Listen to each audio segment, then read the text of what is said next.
வசீகரன் இந்த கதையின் நாயகன். பெயரில்தான் வசீகரம். ஆள் சுமார்தான். கொஞ்சம் கட்டை குட்டையான உருவம், பளிச்சென்ற நிறமெல்லாம் இல்லை.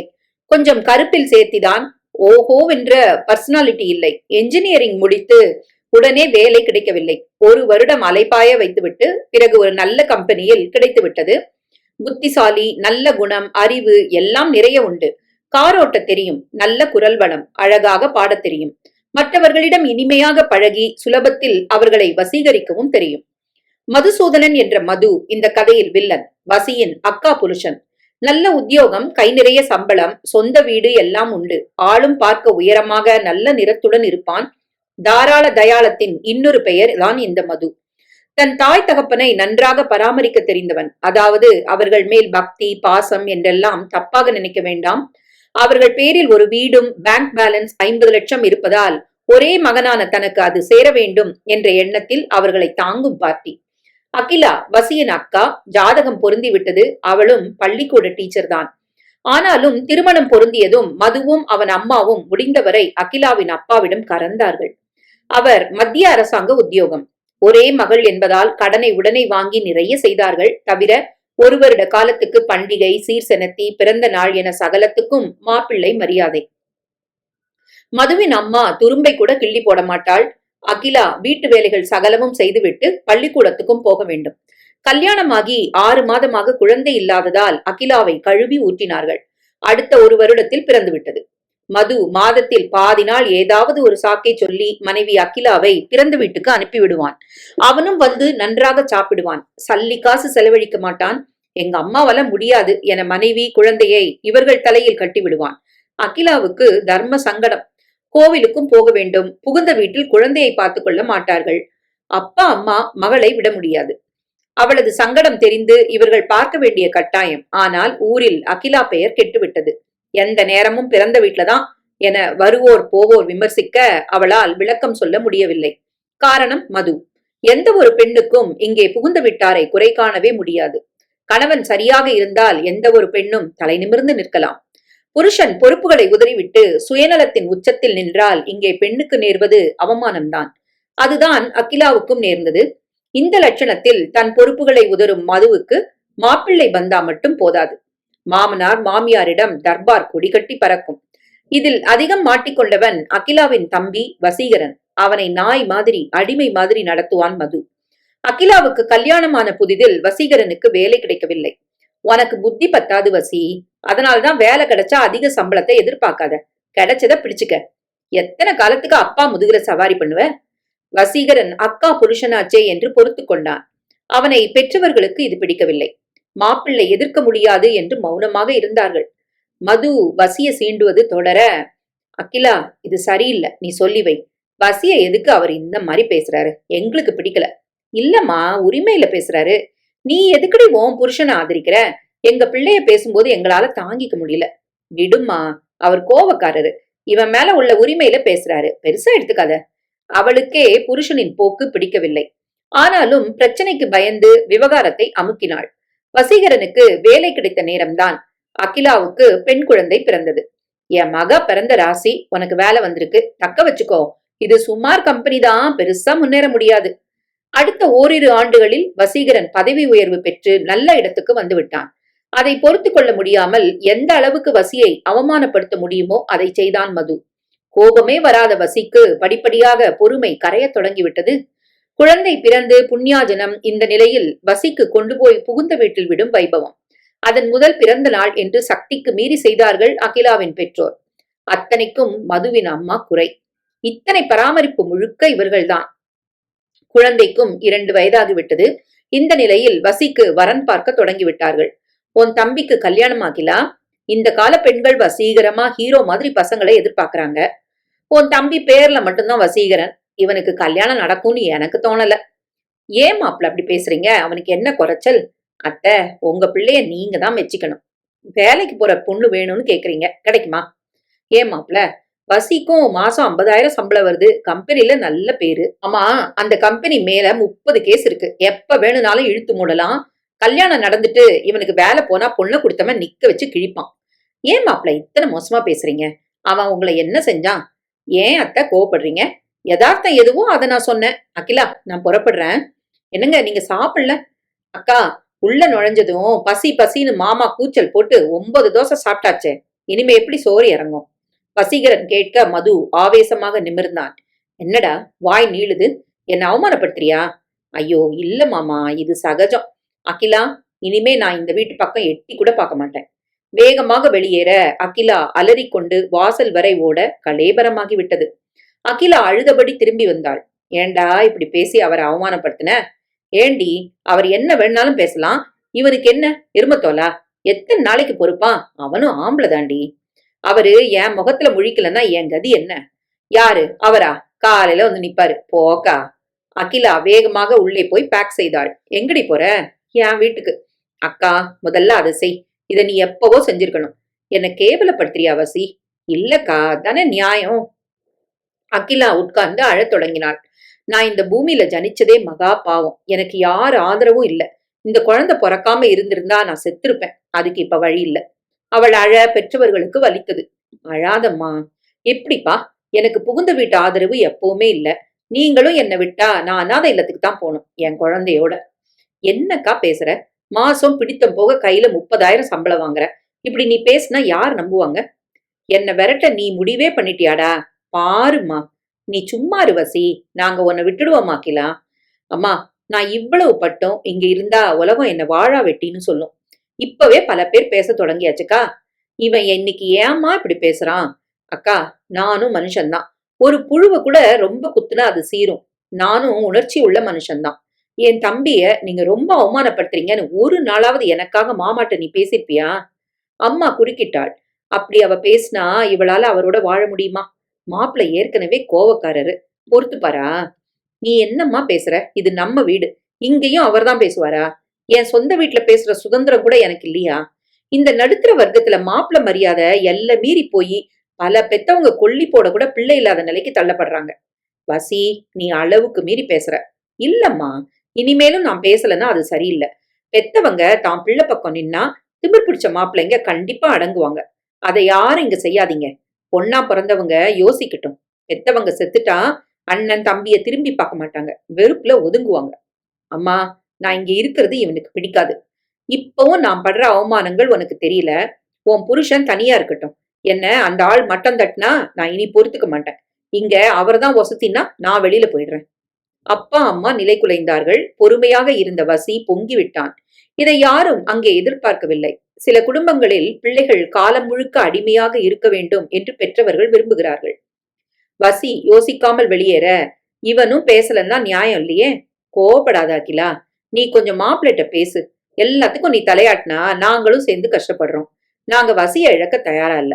இல்லம்மா, நான் பேசினா அவர் ஒப்புக்க மாட்டாரு. அது எப்படி அகிலா? உன் சம்பளத்தை வாங்கிக்கிறாரு. எல்லா பாரங்களையும் எங்க தலையில ஏத்திட்டு அவங்க அப்பா அம்மாவை பாதுகாக்கிறாரு.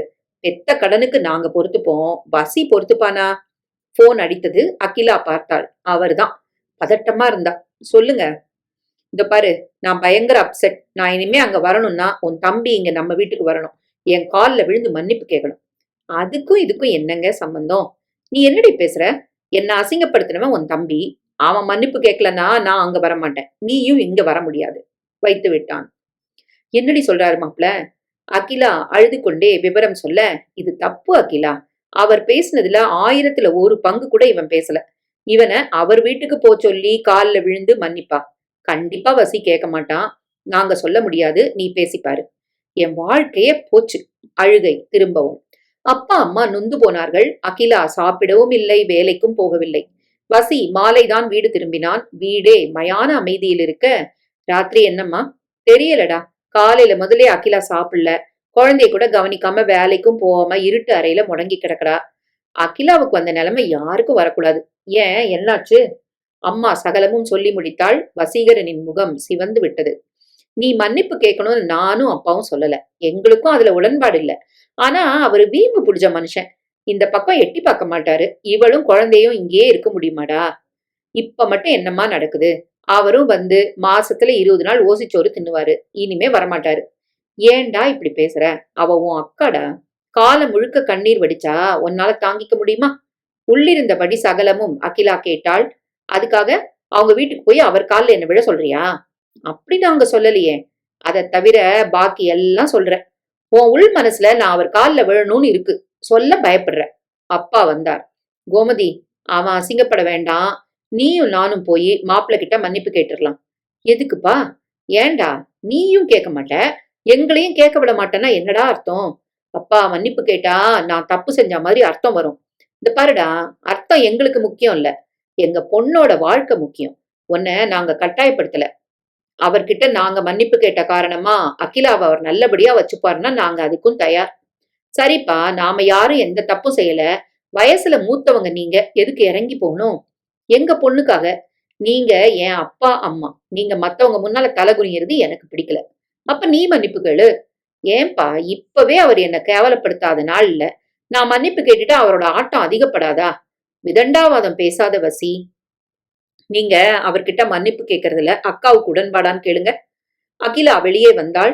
நான் நல்லா வாழணும்னு நீ நினைக்கல, அப்பா அம்மா நினைக்கிறாங்க. அப்பா அவங்க கேட்கட்டும். வசி திரும்பி அம்மாவை பார்த்தான். அம்மா, நான் சொல்றேனேன்னு வருத்தப்படாத. நீங்க உங்க தலைய குனிய கூடாதுன்னு நான் நினைக்கிறேன். குனிஞ்சாலும் தப்பு இல்லைன்னு அக்கா நினைக்கிறா.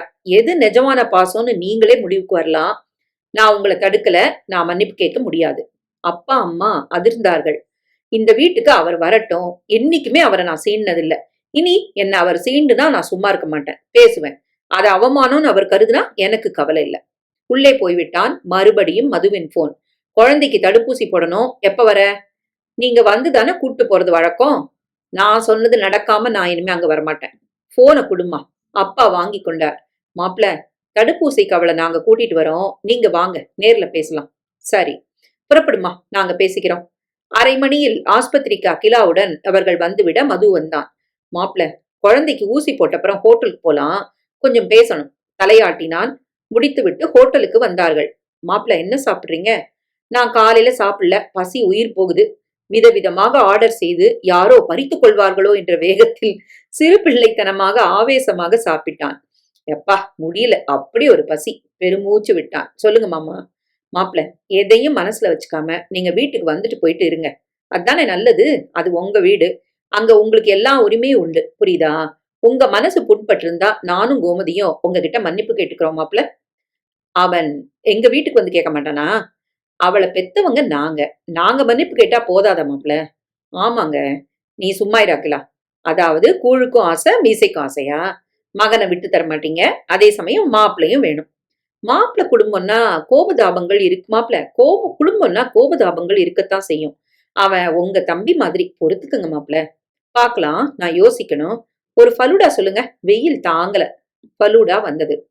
பன்னி எதையோ தின்பதைப் போல வாய் நிறைய அந்த ஐஸ்கிரீமை போட்டு குதப்பிக் கொண்டிருந்தான்.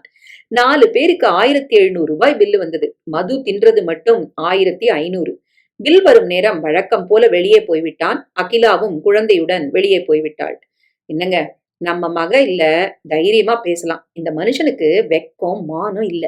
மாமனார் தர்றத ஓசியில தின்னு ஏப்பம் விட்டுட்டு மச்சான கேவலமா பேசுறான். எனக்கே பத்திக்கிட்டு வருது. அந்த ஆள் மூஞ்சிய பார்க்கவே பிடிக்கல. ஆனா இந்த மனுஷனுக்காக நம்ம பிள்ளைய தொலைக்க கூடாது இல்லையா? அது நடக்காது கோமதி, பாத்துக்கலாம். மது வந்து விட்டான். வரும்போதே பசி என்று பறந்து கொண்டு வந்து மாப்பிள்ளைக்கு பிடிக்கும் என கோமதி சுட்டு கொடுத்த குழிப்பணியாரத்தில் 20 உள்ளே இறக்கி ஏசியை போட்டு பெட்ரூமில் மல்லாந்தான். குழந்தை அவன் மேல் ஏறி குதிக்க, அகிலா, எனக்கு ரெஸ்ட் எடுக்கணும், இவளை கொண்டு போய் உங்க அப்பாட்ட விடு. என்னங்க, குழந்தைய பார்க்க நீங்க வர்றதுலே வாரத்துல ஒரு தடவை. எனக்கு முடியல, கொண்டு போ. அகிலா எடுத்து போய் அம்மாவிடம் விட்டு, அவருக்கு தலைவலி தாங்கல, இவ தொந்தரவு பண்றா, பிடிமா. அவள் உள்ளே போய்விட வசீகரன் வீட்டுக்குள் வந்தான். ஓவரா தின்னா உடம்பு முழுக்க வலிக்கத்தான் செய்யும். வசி, குழிப்பணியாரம் தரவா? இருக்கா? ஏன்டா அப்படி கேக்குற? உன் மாப்பிள உயிரு கிழிய தின்னிருப்பாரு. வேண்டாம் வசி, அவர் காதுல விழப்போகுது, மறுபடியும் பிரச்சனை ஆகும்.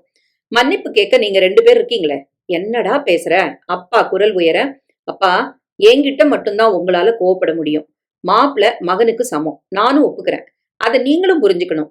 வந்தவரும் உணரணும். நாம மாப்பிள்ளைக்கு நிறைய மரியாதை தரணும். ஆனா நம்ம தோள்ல ஏறி அவங்க சவாரி செய்ய நினைச்சா அனுமதிக்க கூடாது. ஒவ்வொரு மாப்பிள்ளைக்கும் பாசமும் இருக்கணும். நாம ஆட்டம் போட்டா இந்த வீட்டுல செல்லாதுன்னு பயமும் இருக்கணும். அப்பதான் உறவுல கசப்பு ஒரு நாளும் வராது. அகிலா வெளிப்பட்டாள். வசி, அவர் உன்னை கூப்பிடுறாரு. எதுக்கு? கூப்பிட்டா போயேண்டா. அம்மா, எனக்கு லேப்டாப்ல வேலை இருக்கு, நான் அவரை கூப்பிடல, அவர் தான் கூப்பிடுறாரு, அவருக்கு தேவைன்னா அவர் வரணும். ஏன்டா இப்படி பேசுற?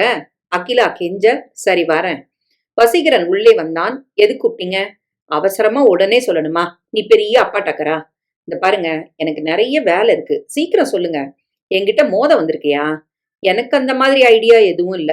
உட்காருடா, உன் கம்பெனியை மூட போறாங்களாம், தகவல் தெரியுமா? மூடும்போது பாத்துக்கலாம். உனக்கு இந்த வேலை கிடைச்சதே யோகம். இத மூடிட்டா வெளியில கிடைக்குமா? தெரியல. ஏதாவது சிபாரிசு செய்யணுமா? அகிலா உடனே ஓடி வந்தாள். மாமா வேலை வாங்கி தருவாருடா, அவர்கிட்ட என்ன வேணும்னு கேட்டுக்கோ. இத மூடுறது உறுதியாகட்டும், அப்புறமா பேசிக்கலாம். திமிர பாருடி, உன் தம்பிக்கு கொழுப்பு அடங்கல. சரக்கென எழுந்தான். டேய், உங்க அப்பாவுக்கு பாரமா ஆயிடாதுடா.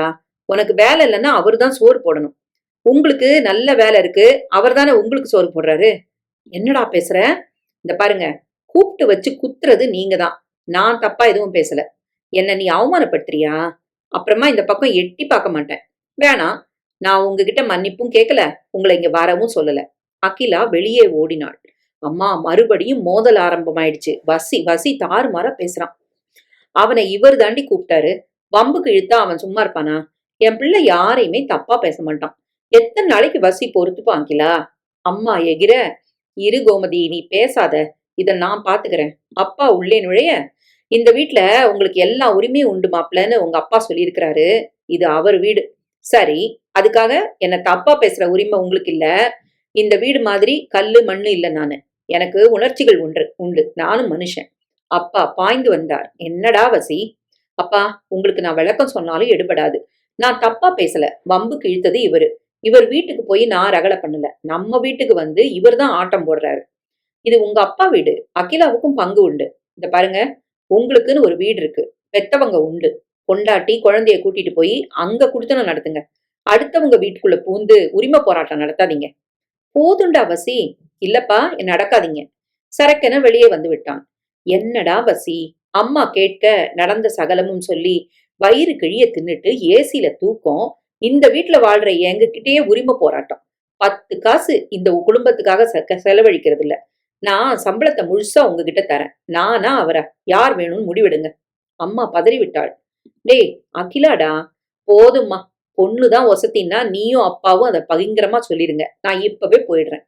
அப்பா வெளியே வந்தார். நீங்க அந்த ஆளை கழுத்தை பிடிச்சு தள்ளினாலும் இங்க வந்து நிப்பான். ஏசி சுகம் எல்லாம் கண்டுடுச்சு. விட தோணாது. இது உங்க வீடுதான். முழுசா அந்த ஆளுக்கே கொடுங்க. எனக்கு வேண்டாம். நான் கேட்கல. நான் இங்க இருக்கட்டுமா இல்ல போட்டுமா? முடிவை நீங்க 2 பேரும் எடுங்க. அவன் வேகமாக வெளியேற அகிலா வந்தாள். என்னம்மா இவன் இப்படி பேசியிருக்கான்? அவர் கடுங்கோபத்துல இருக்கிறாரு. நிறுத்தடி. செஞ்ச டிஃபன்ல 90% முழுங்கிட்டு ஏசி ரூம்ல படுத்து வாய் கொழுப்பிட்டு பேசுறாரு. என் பிள்ளை பட்டினியோட வெளியில போயிருக்கான். பெத்த வயிறு எரியுது அகிலா.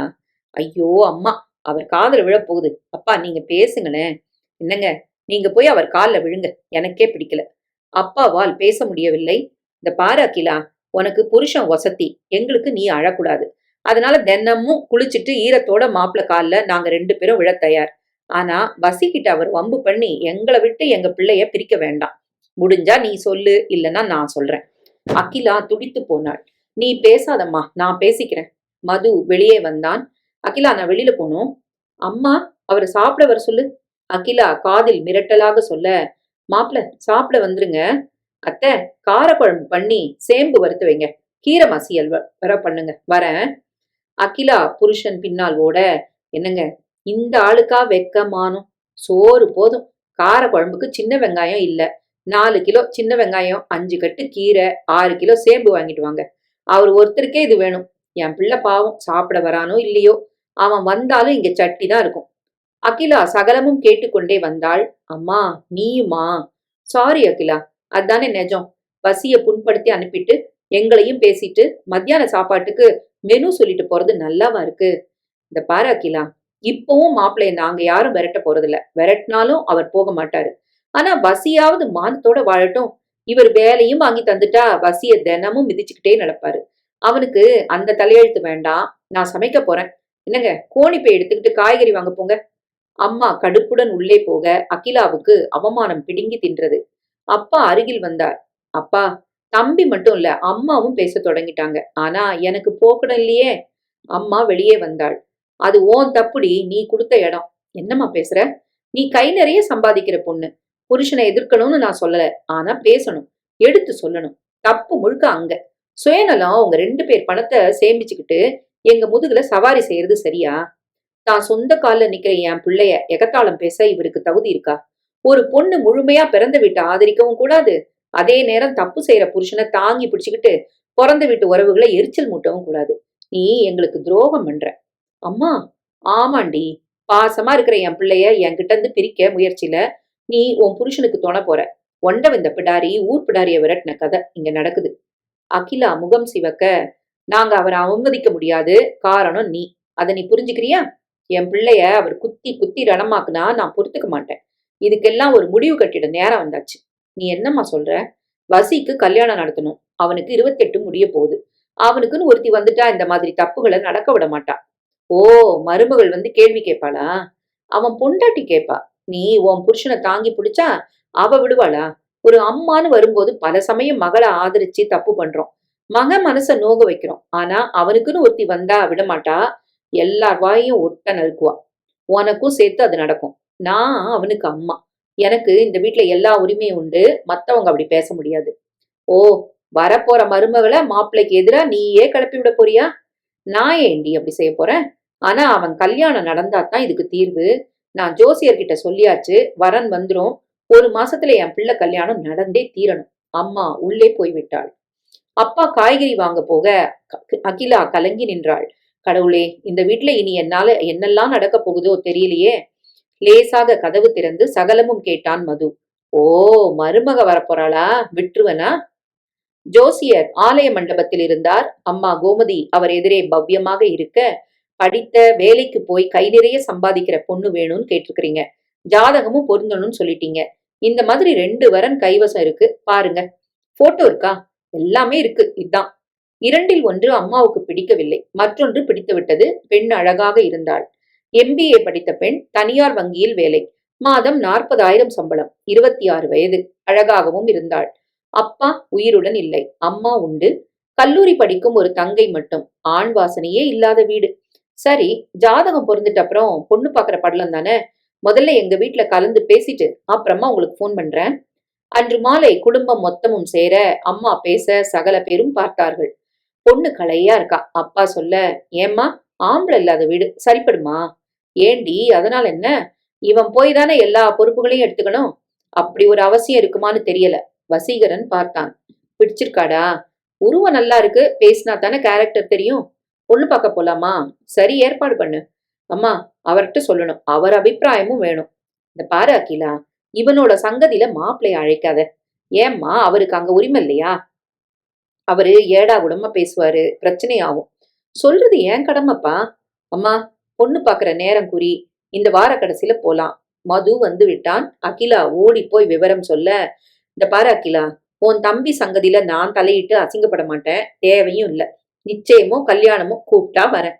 பொண்ணு போட்டோ பாருங்க, பேங்க்ல வேலை, MBA படிச்சிருக்கா. இவனை கண்ணு கலங்காம காப்பாத்துவாளா? என்ன சொல்றீங்க? வாக் அவுட் ஆகி இவன் கம்பெனியை மூடிட்டா அவதான் இவனை காப்பாத்தணும். வெளியே நின்று கேட்ட அம்மாவுக்கு ரத்தம் கொதித்தது. அகிலா வெளியே வந்தாள். அகிலா, என் பிள்ளைக்கு தன்மானம் உண்டு, சொந்த காலில் தான் நிப்பான், ஓசிச்சோறு தின்ன மாட்டான். அது உள்ளே இருந்த மதுவின் காதிலும் விழுந்தது. அத்தை, கொழுப்பா? என்ன நடந்ததுன்னு உங்களுக்கு தெரியாது, தெரிஞ்சா தாங்க மாட்டீங்க. மது உள்ளே சிரித்தான். அந்த காட்சி கண்முன் விரிந்தது. வரன் பார்க்க போகும் விவரம் தெரிந்ததுமே மாமியார் பார்க்கும் குடும்ப ஜோசியர் யார் என மதுவுக்கு தெரியும். வந்து விட்டான். இந்த பாருங்க, எங்க மாமியார் பையனுக்கு வரன் தேடுறாங்க. தெரியும், இன்னைக்கு வராங்க. நான் சொல்றத கவனமா கேளுங்க. ஆண் வாசனையே இல்லாத வீடு, படிச்ச நல்ல உத்தியோகம் உள்ள அழகான பொண்ணு. அவ பலத்துலதான் குடும்பம் நிக்கணும். திமிர் பிடிச்சவளா இருக்கணும். இவனை தான் பக்கம் முழுசா இழுத்துக்கணும். ஏன் அப்படி? வசீகரன் வீட்டை விட்டு ஒழியணும். பெத்தவங்களை விட்டு பிரிஞ்சு பொண்டாட்டி வீட்டோட போகணும். அப்பதான் நான் அங்க ராஜாவாக முடியும். பெத்தவங்களும் அவனை வெறுத்து மாப்பிள்ளையே வசத்தின்னு என் பக்கம் திரும்பணும். அந்த மாதிரி வரன பிடிங்க. கைவசம் இருக்கு, சொல்லுங்க. விதவ அம்மா, படிக்கிற தங்க, இவ ஆதரவுலதான் குடும்பமே நிக்குது. பொண்ணும் திமிர் பிடிச்ச பொண்ணுதான். ஆனா அழகு, படிப்பு, சம்பளம் எல்லாம் அதிகம். பிடிங்க பிடிங்க, இதுதான் எனக்கு வேணும், ஏற்பாடு பண்ணுங்க. அவரிடம் கணிசமான தொகை கைமாறியது. நகர்ந்தான் மது. என்கிட்ட ஆட்டம் போடுறானா? பெத்தவங்களை உதறிட்டு நடப்பான். இன்னும் வெறுப்பு அதிகமாக்கி வீட்டை விட்டு விரட்டுறேன். அம்மா ஜோசியருக்கு தகவலை தந்து விட்டாள். 1 மணி நேரத்தில் ஜோசியர் போனில் அழைத்தார். அம்மா கொஞ்சம் பேசணும். சொல்லுங்க. அந்த பொண்ணு எடுத்த எடுப்புல பொண்ணு பார்க்க வரத விரும்பல. எங்கேயாவது தனியா சந்திச்சு வசீகரன் கிட்ட மட்டும் பேசணும்னு விரும்புறா. அப்புறம் பெரியவங்க சந்திக்கட்டும்னு சொல்றா. சரி, நான் எங்க வீட்டுல பேசிட்டு சொல்றேன். அம்மா இதை சொல்ல மதுவும் இருந்தான். காதில் விழுந்ததாக காட்டிக்கொள்ளவில்லை. ஏம்மா இது சரிப்படுமா? அகிலா கேட்க, தப்பென்ன அகிலா? அவ குடும்பம் தாங்குற பொண்ணு. ஆண் துணை வீட்டுல இல்ல. இவன்கிட்ட கலந்து பேசி இவனோட இயல்பை தெரிஞ்சுக்கிட்டு அப்புறமா வழக்கமான சங்கதிகளை பேச நினைச்சிருக்கலாம். தப்பே இல்ல. நீ என்னடா வசி சொல்ற? அம்மா, தம்பி அவங்க வீட்டோட இழுத்துட்டா. அக்கா, இழுக்காமலே பல பேர் மாமியார் வீட்டுல பஸ்ஸ போட்டு ஒட்டிக்கலையா? மதுவின் முகம் இருண்டது. வசி, பேசாம இரு. நீ உன்னை பத்தி மட்டுமே பேசு. சரிம்மா, நான் அந்த பொண்ணு கூட பேச தயாரு. வார கடைசி, இடம் நேரம் அவளே முடிவு செய்யட்டும். எழுந்து போய்விட்டான். மது மாமியாரிடம் வந்தான். என்ன பேசுதே அந்த வாயி? போட்டோ பார்த்து புடிச்ச உடனே அவ கூப்பிட்டதும் ஓடுறான். வருவானா அவங்க பிள்ளை? அப்படியே கூட்டிட்டு போயிட போறா. அத்தை, உங்க மகனை நிரந்தரமா இழக்க சம்மதமா? நானாவது வாரத்துக்கு ஒரு நாள் தான் இங்க வரேன். அவன் அங்கேயே செட்டில் ஆக போறான். முகத்தை எங்க வச்சுக்க போறீங்க அத்தை? உள்ளே போய்விட்டான். அப்பா அருகில் வந்தார். என்னடி, அவர் கேட்கிற கேள்விக்கு பதில் இருக்கா? எடுத்த எடுப்புல டாமினேட் பண்ற பொண்ணு குடும்பத்துக்கு அடங்கி நடப்பாளா? அப்பா முதல்ல இவனுக்கு அடங்கட்டும். அம்மா பேசவில்லை. ஏம்மா பேசல? அதிர்ச்சியில பேச்சே வரலையா? எனக்கு என்னடி அதிர்ச்சி? என் பிள்ளை சந்தோஷமா வாழணும்னு நினைக்கிற அம்மா நான். எனக்கு என் பிள்ளைய நல்லா தெரியும்டி. மூஞ்சில கரிய பூசிக்காதம்மா. பூசிக்க போறது யாருன்னு பொறுத்திருந்து பாருடி. அந்த பெண் ரசிகா ஜோசியரிடம் போன் நம்பர் வாங்கினாள். ராஜீவ்காந்தி சாலையில் பிளைட் டாமிட் ரெஸ்டாரண்ட் என்று விமானம் போல ஒரு உணவகம் உண்டு. அங்கு வசீகரனை மாலை 5 மணிக்கு வர சொல்லிவிட்டாள். வசீகரன் தன் அலுவலகத்தில் பர்மிஷன் போட்டு அந்த உணவகத்துக்கு அவள் சொன்ன நேரத்துக்கு வந்து விட்டான். காத்திருந்தான். ஏறத்தாழ 1 மணி நேரம் அவனை காக்க வைத்துவிட்டு 6 மணிக்கு வந்தாள். அதற்காக வருத்தம் தெரிவிக்கவில்லை. கொஞ்சம் பேசிட்டு பஃபே சாப்பிடலாமா? நான் டேபிள் புக் பண்ணியாச்சு. சரி, உட்காரலாம். இருவரும் உட்கார அவளே இருவருக்கும் ஆர்டர் செய்தாள். அவனை ஏற இறங்க பார்த்தாள். எதுல வேலை பாக்குறீங்க? எத்தனை வருஷம் சர்வீஸ்? என்ன படிப்பு? கையில பிடித்தம் போக என்ன வரும்? எத்தனை சேமிப்பு? எதிர்கால திட்டம் என்ன? வரிசையாக கேள்விகளை அடுக்கினாள். வசீகரன் அழகாக சிரித்தான். நீங்க கேட்ட கேள்விகள் எல்லாத்துக்கும் பதில் சொல்றேன். கேட்காத கேள்விகளுக்கு அப்புறம் சொல்றேன். பட் இதே கேள்விகளுக்கு உங்ககிட்ட பதில் உண்டா? நிச்சயமா. படிப்பு, உத்தியோகம், கம்பெனி, சர்வீஸ் என விலாவாரியாக பதில் சொன்னான். கையில பிடித்தம் போக 60 வரும். சேமிப்புன்னு பெருசா எதுவும் இல்ல. குடும்பத்தை அம்மா நடத்துறாங்க. அவங்க கையில தந்துருவேன். அவங்க சேமிக்கிறாங்க. இப்போ இது அப்பா கட்டின வீடு. முழுக்க முழுக்க அவர் பணம். அமைய போற மனைவியை வச்சுதான் எதிர்கால திட்டம். இனிமே உங்க பதில் எதிர்பார்க்கலாமா? அழகா தெளிவா பேசுறீங்க வசீகரன். நீங்க பெரிய அழகன் இல்ல, ஆவரேஜ் தான். ஆனா புத்திசாலி. பேச்சுல தெளிவு இருக்கு, நெஜம் இருக்கு. எதையும் மறைக்கணும்னு நினைக்கல. எனக்கு உங்களை பிடிச்சிருக்கு. தேங்க்யூ. அவளும் படிப்பு, உத்தியோகம், நிறுவனம், சர்வீஸ் என சகலத்துக்கும் பதில் சொன்னாள். பிடித்தம் போக கைக்கு 50 வரும். சொந்த வீடு இல்லை, வாடகைதான். குடும்ப செலவு போக சேமிப்புன்னு மாசம் 5000 நகைச்சீட்டு. நான் தான் குடும்ப தலைவி. அப்பா இல்ல, ஆண் துணை இல்ல. விதவை தாயாரா விட முடியாது. தங்கைய படிக்க வைக்கணும். இத நான் செஞ்சே ஆகணும். நியாயம் தானே? அதனால அவங்க என்னோட தான் இருப்பாங்க. அதுக்காக புகுந்த வீட்டுக்கு அவங்கள நான் கூட்டிட்டு போக முடியாது. அது முறை இல்ல. ஒரு உரையில 2 ஆயுதம் இருக்கக்கூடாது. எதுக்கு? உங்க சம்பளத்தை முழுசா அவங்களுக்கு கொடுத்துருங்க. இப்படியே குடும்பம் நடக்கட்டும். எனக்கு தடை இல்ல. நோ வசீகரன், அவங்கள பிரிஞ்சு வாழ என்னால முடியாது. என் புருஷன் என் வீட்டுக்கு வாழ வரணும். அப்படின்னா 2 சம்பளம். குடும்பம் நடக்கும். சேமிச்சு வீடு வாங்கலாம். அது என் வீடு. என் கூட வாழ வர காரணமா என் புருஷனோட வீடு. அம்மா, தங்க எங்களை சார்ந்தவங்க. இது உங்க தீர்மானமா? இல்ல வசி, முடிவு. மாற்றம் எதுவும் இல்லையா?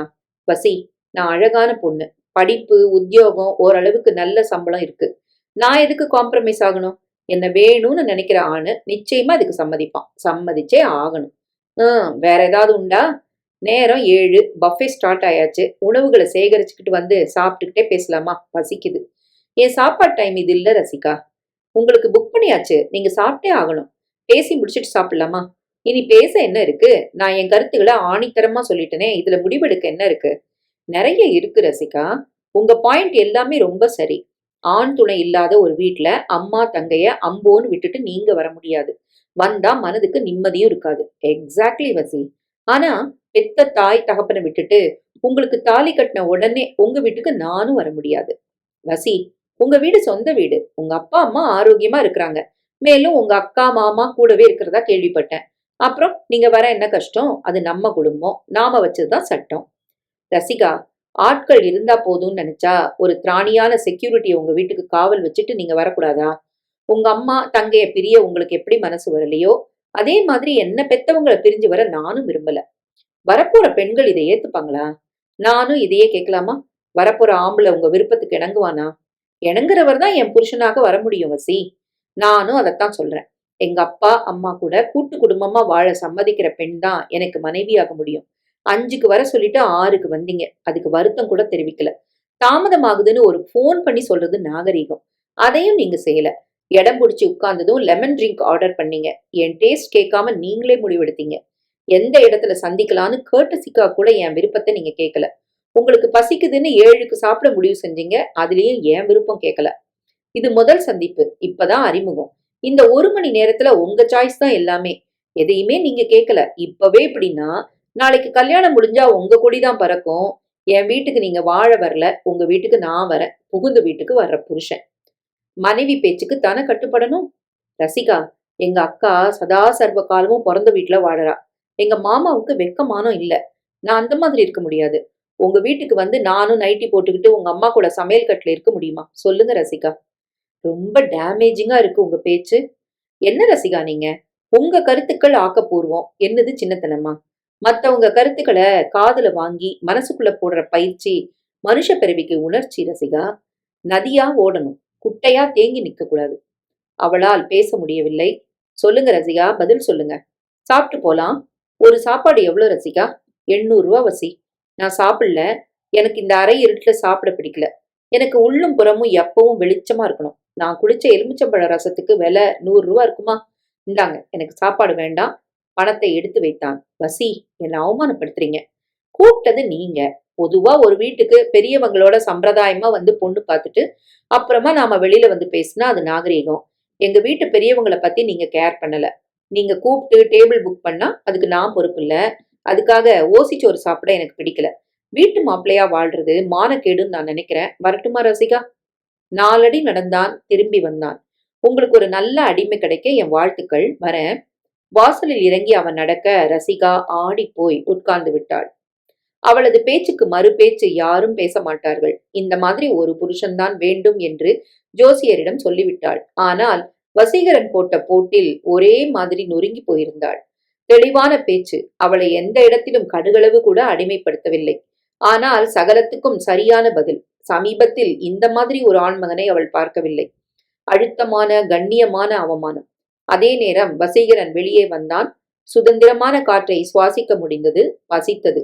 வீட்டுக்கு போய் சாப்பிடலாமா? நேரம் 9 ஆகிவிடும். இந்த போக்குவரத்தில் வீடு போய் சேர தாமதமாகிவிடும். அம்மாவை கஷ்டப்படுத்த கூடாது. ராத்திரி 10 கடந்தாலும் அக்கா புருஷன் வந்து பசி உயிர் போகிறது என்பான். அம்மா அந்த நேரத்தில் மெனக்கெட்டு தோசை ஊத்தி சட்னி அரைத்து மது 17 தோசை சாப்பிடுவான். அம்மாவுக்கு கை உடைந்து விடும். அந்த கஷ்டத்தை நான் தரக்கூடாது. சாப்பிட்டு விட்டே போய்விடுவோம். ஒரு ஹோட்டலுக்குள் புகுந்து ஏசி அறையில் இடம் பிடித்தான். வசிக்கு இந்த திம் ரெஸ்டாரண்ட், அறை இருட்டு, வடக்கத்திய உணவுகள் இதெல்லாம் சரிப்படாது. வெளிச்சமான நம்மூர் தென்னிந்திய உணவுகள் தான் பிடிக்கும். குகை போல எங்கோ அடைத்து சாப்பிட பிடிக்காது. இதுதான் வேண்டும் என்று வீட்டு பெண்களை தொந்தரவு செய்து உண்ண பிடிக்காது.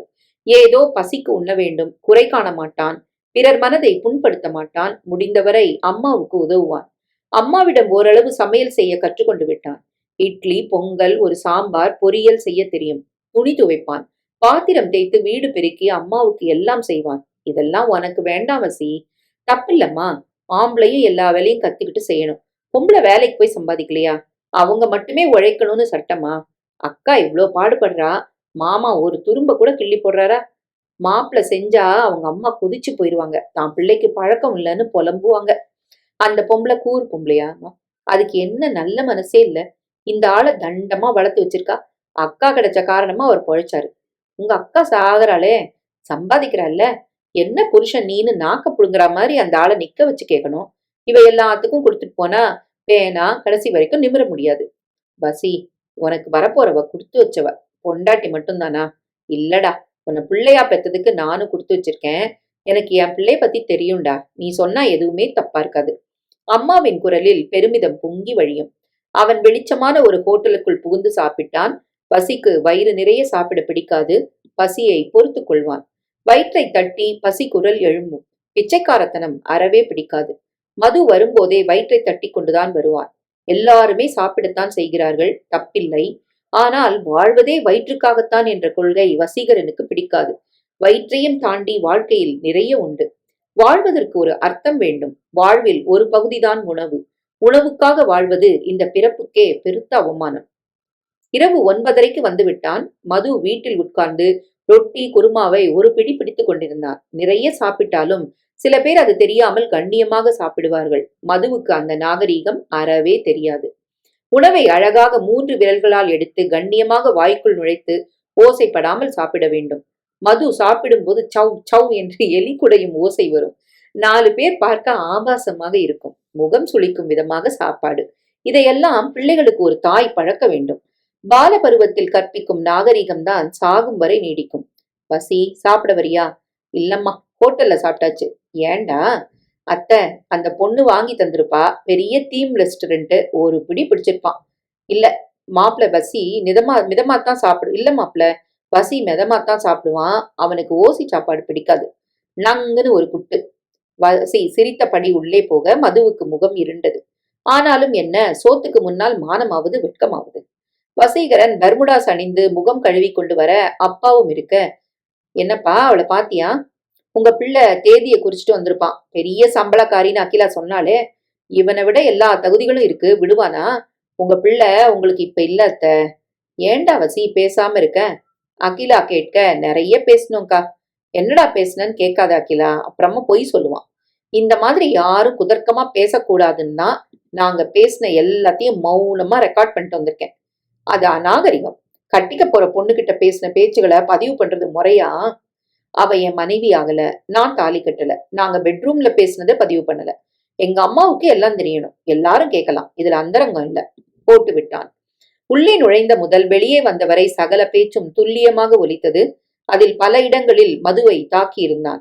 அப்பா அம்மா நெகிழ்ந்து போய்விட்டார்கள். கோமதி நெருங்கி வந்து மகனை அணைத்து முத்தமிட்டாள். அகிலா முகத்துல கரிய பூசிக்காதன்னு சொன்னியே, இப்ப கறி யார் முகத்துல இருக்குன்னு பாரு. என் பிள்ளைய பத்தி எங்களுக்கு தெரியும்டி. அவன் சோத்து கலைய மாட்டான். குடிச்ச ஜூஸுக்கு கூட காசு தந்திருக்கான். இவனா பொண்டாட்டி வீட்டுல போய் உட்காருவான்? உங்க அப்பா உன் தம்பிக்கெல்லாம் உடம்புல ஓடுறது ரத்தண்டி. மாப்பிள்ள கொஞ்சம் குருமா போட்டுமா? அகிலா, மாப்பிள்ளைக்கு ரொட்டி போடு. வேண்டாம். ஏன் மாப்பிள்ள, இன்னைக்கு 2 ரொட்டி தான் சாப்பிட்டீங்க, நல்லா இல்லையா? 18வது சாப்பிடுவீங்களே. அகிலா நொந்து போனாள். வசி, மோர் தரட்டுமா? வேண்டாமா, பேசி பேசி தலைவலி வந்துருச்சு, நான் போய் படுக்கிறேன். நான் வந்து தைலம் தடவி பிடிச்சு விடுறேன். அகிலா, நீ மாப்பிள்ளைய கவனி. நான் இவனை பார்க்கணும். நீ வாடா வசி. அம்மா உள்ளே போக அப்பாவும் போனார். கொஞ்சம் குருமாவை 2 ரொட்டியும் போடு. அவர்கள் அந்த பக்கம் போனதும் மது கேட்க அகிலாவுக்கே அசிங்கமாக இருந்தது. ச்சே, என்ன மனுஷன் இவரு!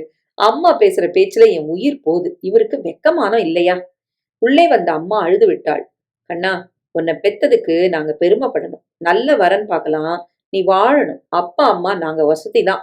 ஆனா பெத்தவங்களை மட்டுமே தூக்கி வச்சு பொண்டாட்டிய சங்கடப்படுத்துற விதமா நீயும் மாப்பிள்ள மாதிரி அசிங்கமான ஒரு ஆம்பளையா இருக்கக்கூடாது. அவ மனுஷங்களை நீ மதிக்கணும். ஒரு ஆணவக்காரி உன் மனைவியா வேண்டாம். ஆனா ஒரு நல்ல பொண்ணு வருவா. அவளை நீ மதிக்கணும். அவங்க வீட்டுக்கு ஒரு மகனா நீ வாழணும். நிச்சயமா நடக்கும். நீயும் அப்பாவும் எப்பவுமே நாலாந்தரமா யோசிக்க மாட்டீங்க. மத்தவங்கள மதிப்பீங்கன்னு எனக்கு தெரியுமா? என்ன ஜோசியர் இவரு! எதுக்கு இப்படி ஒரு வரனை காட்டினாரு? அவருக்கு பணம் தந்து இந்த வரனை முடுக்கி விட்டது உன் மாப்பிள்ள. என்னடா சொல்ற? என்ன உங்ககிட்ட இருந்து நிரந்தரமா பிரிக்க அவர் செஞ்ச சதி. ஜோசியரே சொல்லிட்டாரு. இத அக்காட்ட சொல்ல வேண்டாம், விட்டுடு. அம்மா அப்பா இதை கொஞ்சமும் எதிர்பார்க்கவில்லை.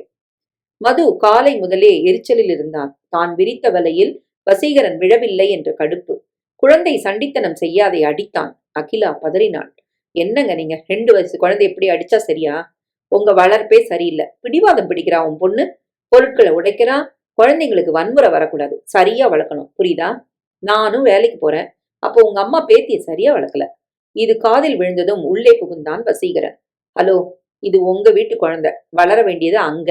உங்க அம்மா செய்ய வேண்டியதை எங்க அம்மா செய்யறாங்க. இதுல குற்றம் குறை எதுக்கு?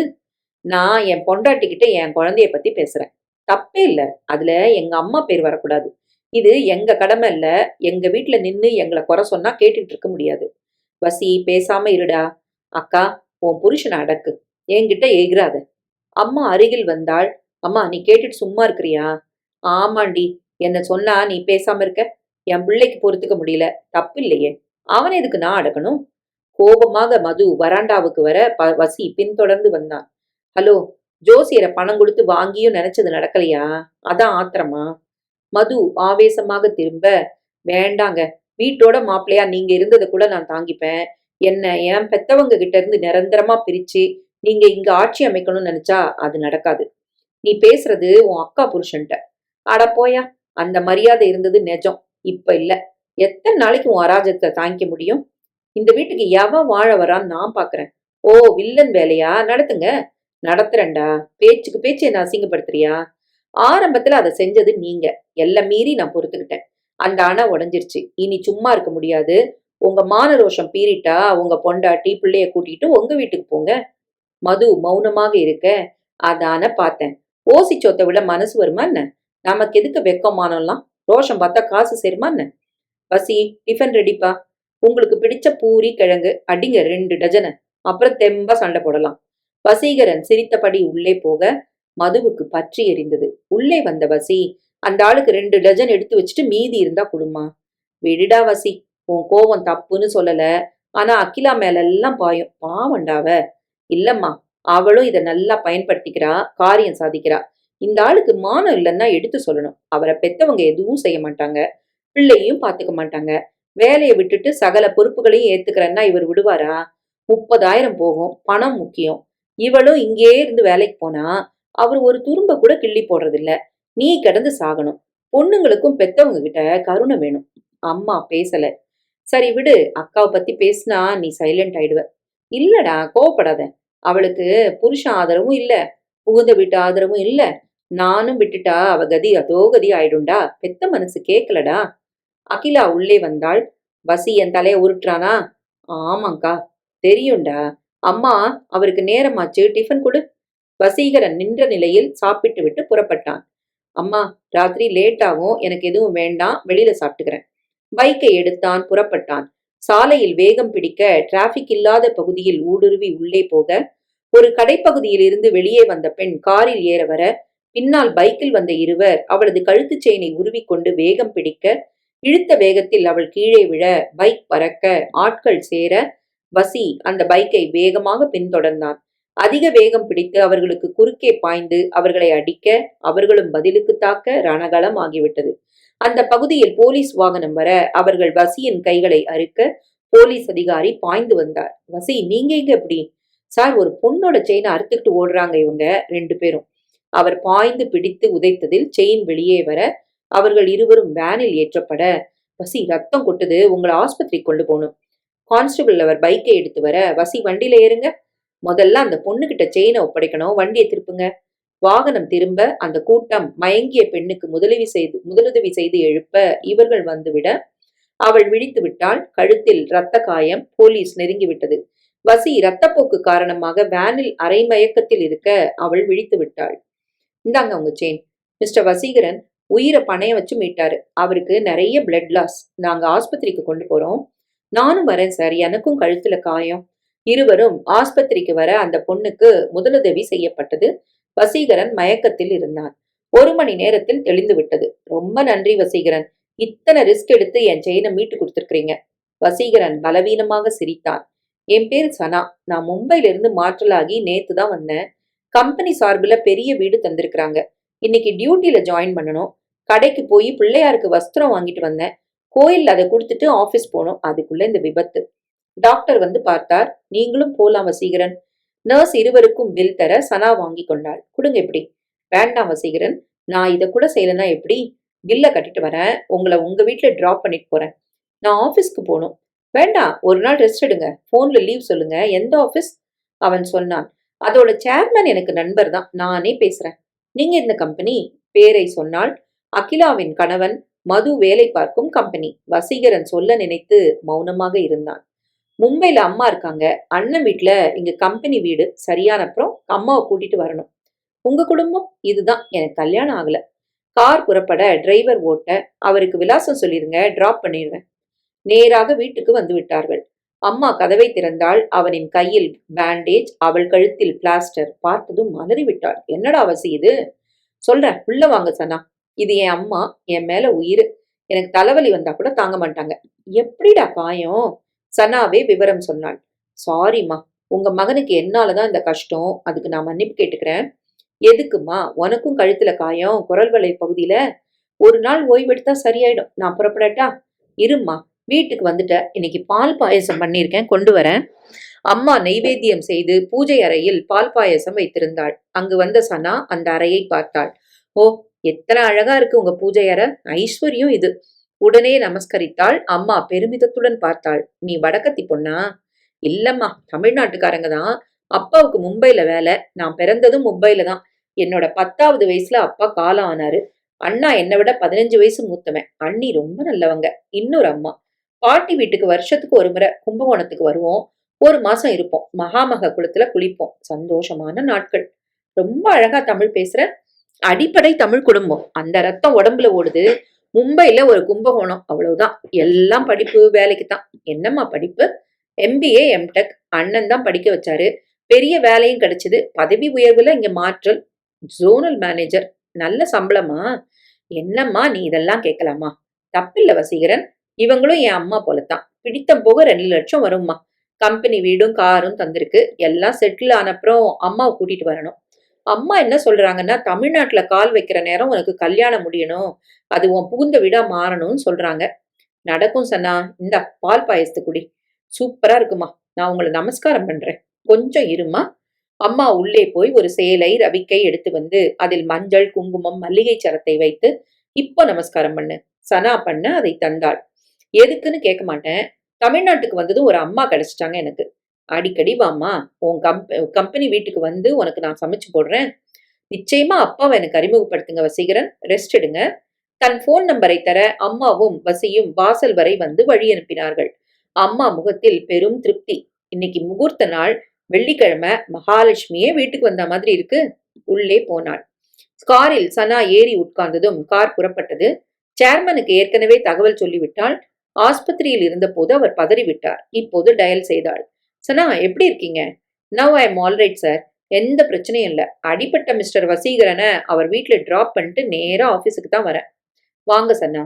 அரை மணியில் கார் கம்பெனியின் முன்பு நிற்க அவள் உள்ளே நுழைந்ததும் சேர்மன் புக்கே தந்து வரவேற்றார். சக அதிகாரிகள் கூடவே நின்றார்கள். அதில் மதுசூதனனும் ஒருவர். மிஸ் சனா கிருஷ்ணமூர்த்தி, உங்க ஜோனல் மேனேஜர். இந்த ஆபீஸுக்கு ஓவரால் இன்சார்ஜ். இவங்க பார்க்காம எந்த ஒரு பேப்பரும் எனக்கு வரக்கூடாது. இவங்க தான் இங்க உங்களுக்கு எல்லாருக்கும் பாஸ். சக அதிகாரிகளை தனித்தனியாக அறிமுகப்படுத்தினார். கான்ஃபரன்ஸ் ஹாலில் அத்தனை பேரும் கூட. சனா கழுத்துல பேண்டேஜ். உயிர் பழைச்சு வந்திருக்கிறீங்க. உங்களுக்கு ரெஸ்ட் வேணுமா? வேணாம் சார், டியூட்டி முக்கியம். லுக் எவ்ரிபடி, இவங்க மும்பைல ஒரு அற்புதமான அதிகாரி. 25 வயசுல 2 லட்சம் ரூபாய் சம்பளம். யாருக்கும் வேலை நேரத்துல சலுகை காட்ட மாட்டாங்க. நீங்க எல்லாரும் சனாவுக்கு முழு ஒத்துழைப்பு தரணும். சரியா? Yes sir. சனாவுக்கு இங்குள்ள வேலைகளின் போக்க சரியான முறையில கற்பிக்க மிஸ்டர் ருத்ரனும் மதுசூதனும் வாங்க. எத்தனை நாள் வேணும் சனா? 3 நாள் அதிக நேரம் என் கூட இவங்க 2 பேரும் இருக்கணும். விடிய விடிய கூட வேலை இருக்கலாம். மற்ற அதிகாரிகளை அனுப்பிவிட்டு சேர்மேனுடன் தனியாக உட்கார்ந்து சனா பேசினாள். நீங்க என் மகளை போல சனா. உங்களை பார்த்து பிரமிப்பா இருக்கு. சார், என்ன நீங்க வா போனே சொல்லலாம். இல்லம்மா, பதவிக்குள்ள மரியாதை இருக்கேன். அது ஆபீஸ்ல. வெளிய மகளாவே இருக்கேன். Very nice. அன்று மதிய உணவினை சேர்மேன் மற்ற அதிகாரிகளுடன் சாப்பிட்டாள் சனா. சாப்பிடும் போதே கொஞ்சம் கண்ணியம் கடந்து அவசரமாக அசிங்கமாக மது சாப்பிடுவதை கவனித்தாள். பிறகு சேர்மேன் விடை பெற்றார். ஜனா ஜோனல் மேனேஜர் என்ற பெயர் பலகை தயாராகிவிட தனியறையில் அமர்ந்து கம்பெனி பாஸ்வேர்ட் போட்டு சனா 2 மணி நேரம் ஆழமாக செயல்பட்டாள். சரியாக 4 மணிக்கு ருத்ரன் மது இருவரையும் தன் கேபினுக்கு அழைத்தாள். நம்ம வேலையை தொடங்கலாம். அதுக்கு முன்னால சில கேள்விகளை உங்க 2 பேர்கிட்ட கேட்கணும். Yes madam. கம்பெனி கொள்கை, பிசினஸ் வளர்ச்சி பத்தி, சக முதலாளிகள், ஏற்றுமதி, உற்பத்தி என கேள்விகளை அவள் அடுக்க 20 கேள்விகளுக்கு 18ம் ருத்ரன் பதில் சொல்லிவிட்டார். மிஸ்டர் மது, நீங்க பேசவே மாட்டீங்களா? ருத்ரன் சொல்றாரு. அது போதுமா? அப்புறமா சேர்மன் உங்களையும் எதுக்கு அலாட் பண்ணிருக்காரு? ருத்ரன், நீங்க இனி பதில் சொல்ல வேணாம், மது சொல்லட்டும். சனா குடைந்து குடைந்து கேட்க மதுவுக்கு உள்உடை கிழிந்தது. உட்கார முடியவில்லை. ஏன் சார், உங்க போஸ்ட் என்ன? எங்க? Admin officer. எத்தனை வருஷம் சர்வீஸ்? 10 வருஷம். உங்க சம்பளம் கிட்டத்தட்ட 80,000. எல்லா வசதிகளையும் கம்பெனி தருது. ஒண்ணுமே தெரியாம இருக்கீங்க. எப்படி என் சீட்ல இருந்த ஜோனல் மேனேஜருக்கு இது தெரியாதா? இல்ல அவரை சரி கட்டி வச்சிருந்தீங்களா? மேடம், சாரி, நீங்க சரியா உழைக்கிறது இல்ல. உங்களை விட முடியாது. இந்த 3 நாளைக்குள்ள உங்களை வச்சுக்கிட்டு கம்பெனி நிலவரத்தை சத்தியமா தெரிஞ்சுக்க முடியாது. நீங்க வேண்டாம், நான் சேர்மன் கிட்ட கேட்டு வேற ஆளை நியமிக்க சொல்றேன். வேண்டாம் மேடம், சேர்மன் காதுக்கு தகவல் போனா எனக்கு அசிங்கம். சரி, உங்களை நான் காட்டி கொடுக்கல. ருத்ரனை வச்சு சமாளிச்சுக்கிறேன். ஆனா ஒரு வாரத்துல நீங்க இம்ப்ரூவ் ஆகணும். இல்லைன்னா மன்னிக்க முடியாது. ஒழுங்கா வேலை செய்யுங்க. இல்லைன்னா கத்துக்குங்க. இன்னைக்கு ருத்ரன் மட்டும் இருக்கட்டும், நீங்க போகலாம். மது முகம் வெளிரி வெளியேற, ருத்ரன், நீங்க நிஜமான நிலவரத்தை சொல்ல முடியுமா? இல்ல? சொல்றேன் மேடம்.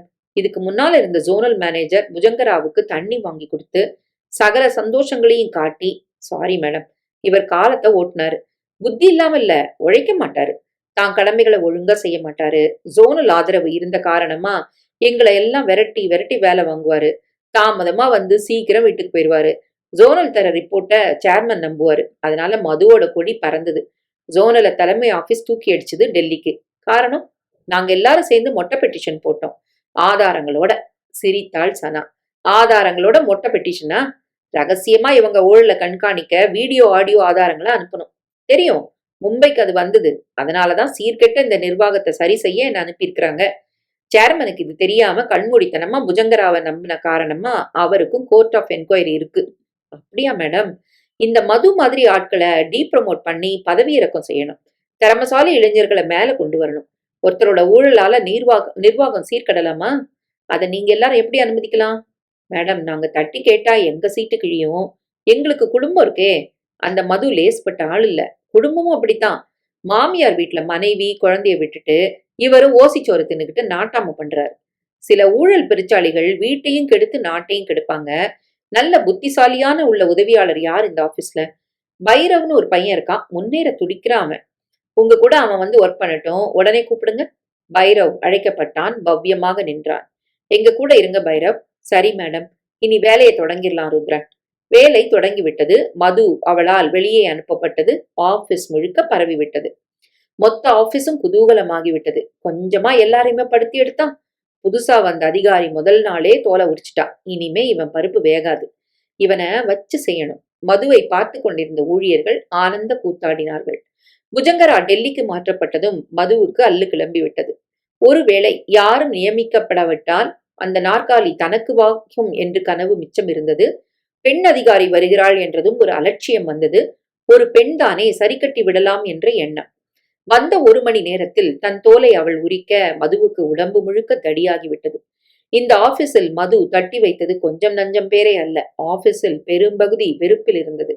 ஒரு சிலரை தன் கைக்குள் போட்டுக்கொண்டு அவர்களிடம் பணமாக, உறவாக, உடைகளாக லஞ்சம் பெற்று அதில் புஜங்கராவுக்கும் பங்கு கொடுத்து கீழே உள்ளவர்கள் தன் வேலையை தக்க வைத்துக் கொள்ள வேறு வழி இல்லாமல் கட்டுப்பட எதிர்த்தவர்களை மது புஜங்கராவுடன் சேர்ந்து தண்ணி காட்ட அந்த நிர்வாகத்தில் ஊழல் உச்சம் தொட்டது.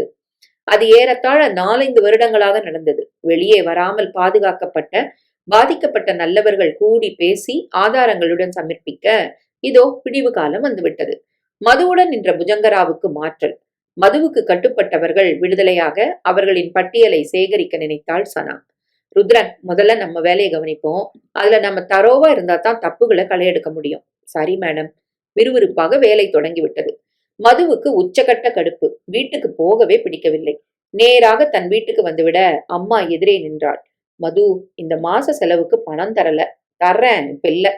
என்ன மது நீ? மளிகை பாலுக்கு பணம் வேண்டாமா? கரண்ட் பில் கட்டணும். ஏகப்பட்ட செலவுகள் இருக்கு. மது பேசவில்லை. என்ன மாமியார் வீட்டு சுகம் எங்களை மறக்க சொல்லுதா? உன் பொண்டாட்டி போக விடாம தடுக்கிறாளா? உன்கிட்ட உள்ள பணத்தையெல்லாம் அவ பறிக்கிறாளா? வாய மூடுமா. எல்லாத்தையும் இங்க கொட்டிட்டு அங்க ஓசியா தானே திங்குறேன். செய்யட்டுமே, ஒரே மாப்பிள்ள. உன் மாமனாரு மச்சான் 2 பேரும் சம்பாதிக்கல. நிறுத்துமா. வசீகரன் அடங்கறது இல்ல. என் முகத்துல சாணியை கரைச்சு கொட்டாத குறைதான். நீ ஏன்டா பேசாம இருக்க? என்னால பதில் சொல்ல முடியலையே. ஏன் முடியல?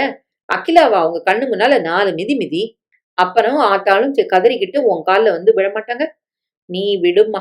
அதை நான் பாத்துக்கிறேன். நாளைக்கு பணம் தரேன். ஏன்டா உன் மாமனார்ட்ட வாங்கு. இல்லைன்னா அந்த புஜங்கராவ் நீ சொன்னா கேட்பானே, அவன்கிட்ட கேளு. அதாம்மா பிரச்சனை. அவன் மாத்தலாகி டெல்லிக்கு அனுப்பிட்டாங்க. புதுசா ஒரு பேய் வந்திருக்கு. பொம்பளை. முதல் நாளே எனக்கு டார்கெட் வச்சுட்டா. என்னடா சொல்ற? விடுமா, உனக்கு விளக்கம் சொல்ல முடியாது. பசிக்குது, சாப்பாடு எடுத்து வை. நான் சமைக்கல, உங்க அப்பா பிரதோஷத்துக்கு போயிருக்கிறாரு, கோயில் பிரசாதம் வரும், பிடிச்சா சாப்பிடு, இல்லைன்னா உன் மாமியார் வீட்டுக்கு நடைய கட்டு. ஏம்மா நீ எல்லாம் ஒரு தாயா? அட போடா, எனக்கே முடியல, ஹோட்டல்ல போய் சாப்பிடு வந்துட்டான். மது கடுப்பாகி விட்டான். மாமியார் வீட்டில் என்றுமே பந்தா செல்லும், இங்கே எடுபடாது. அம்மா மருந்துக்கும் மதிக்க மாட்டாள். அப்பா உள்ளே நுழைந்தார். நிறைய வெண்பொங்கல், புளியோதரை என பொட்டலமாக கொண்டு வர மது பாய்ந்து பறித்து பொட்டலங்களை பிரித்து நாய் தின்பது போல பிரசாதங்களை மேய்ந்தான். எங்களுக்கும் வைடா, சோத்துக்காக பெத்தவங்களை கூட போட்டு தள்ளுவான் பண்ணாட. அதே இரவு மாப்பிள்ள வரமாட்டாரா அகிலா? சொல்லலம்மா.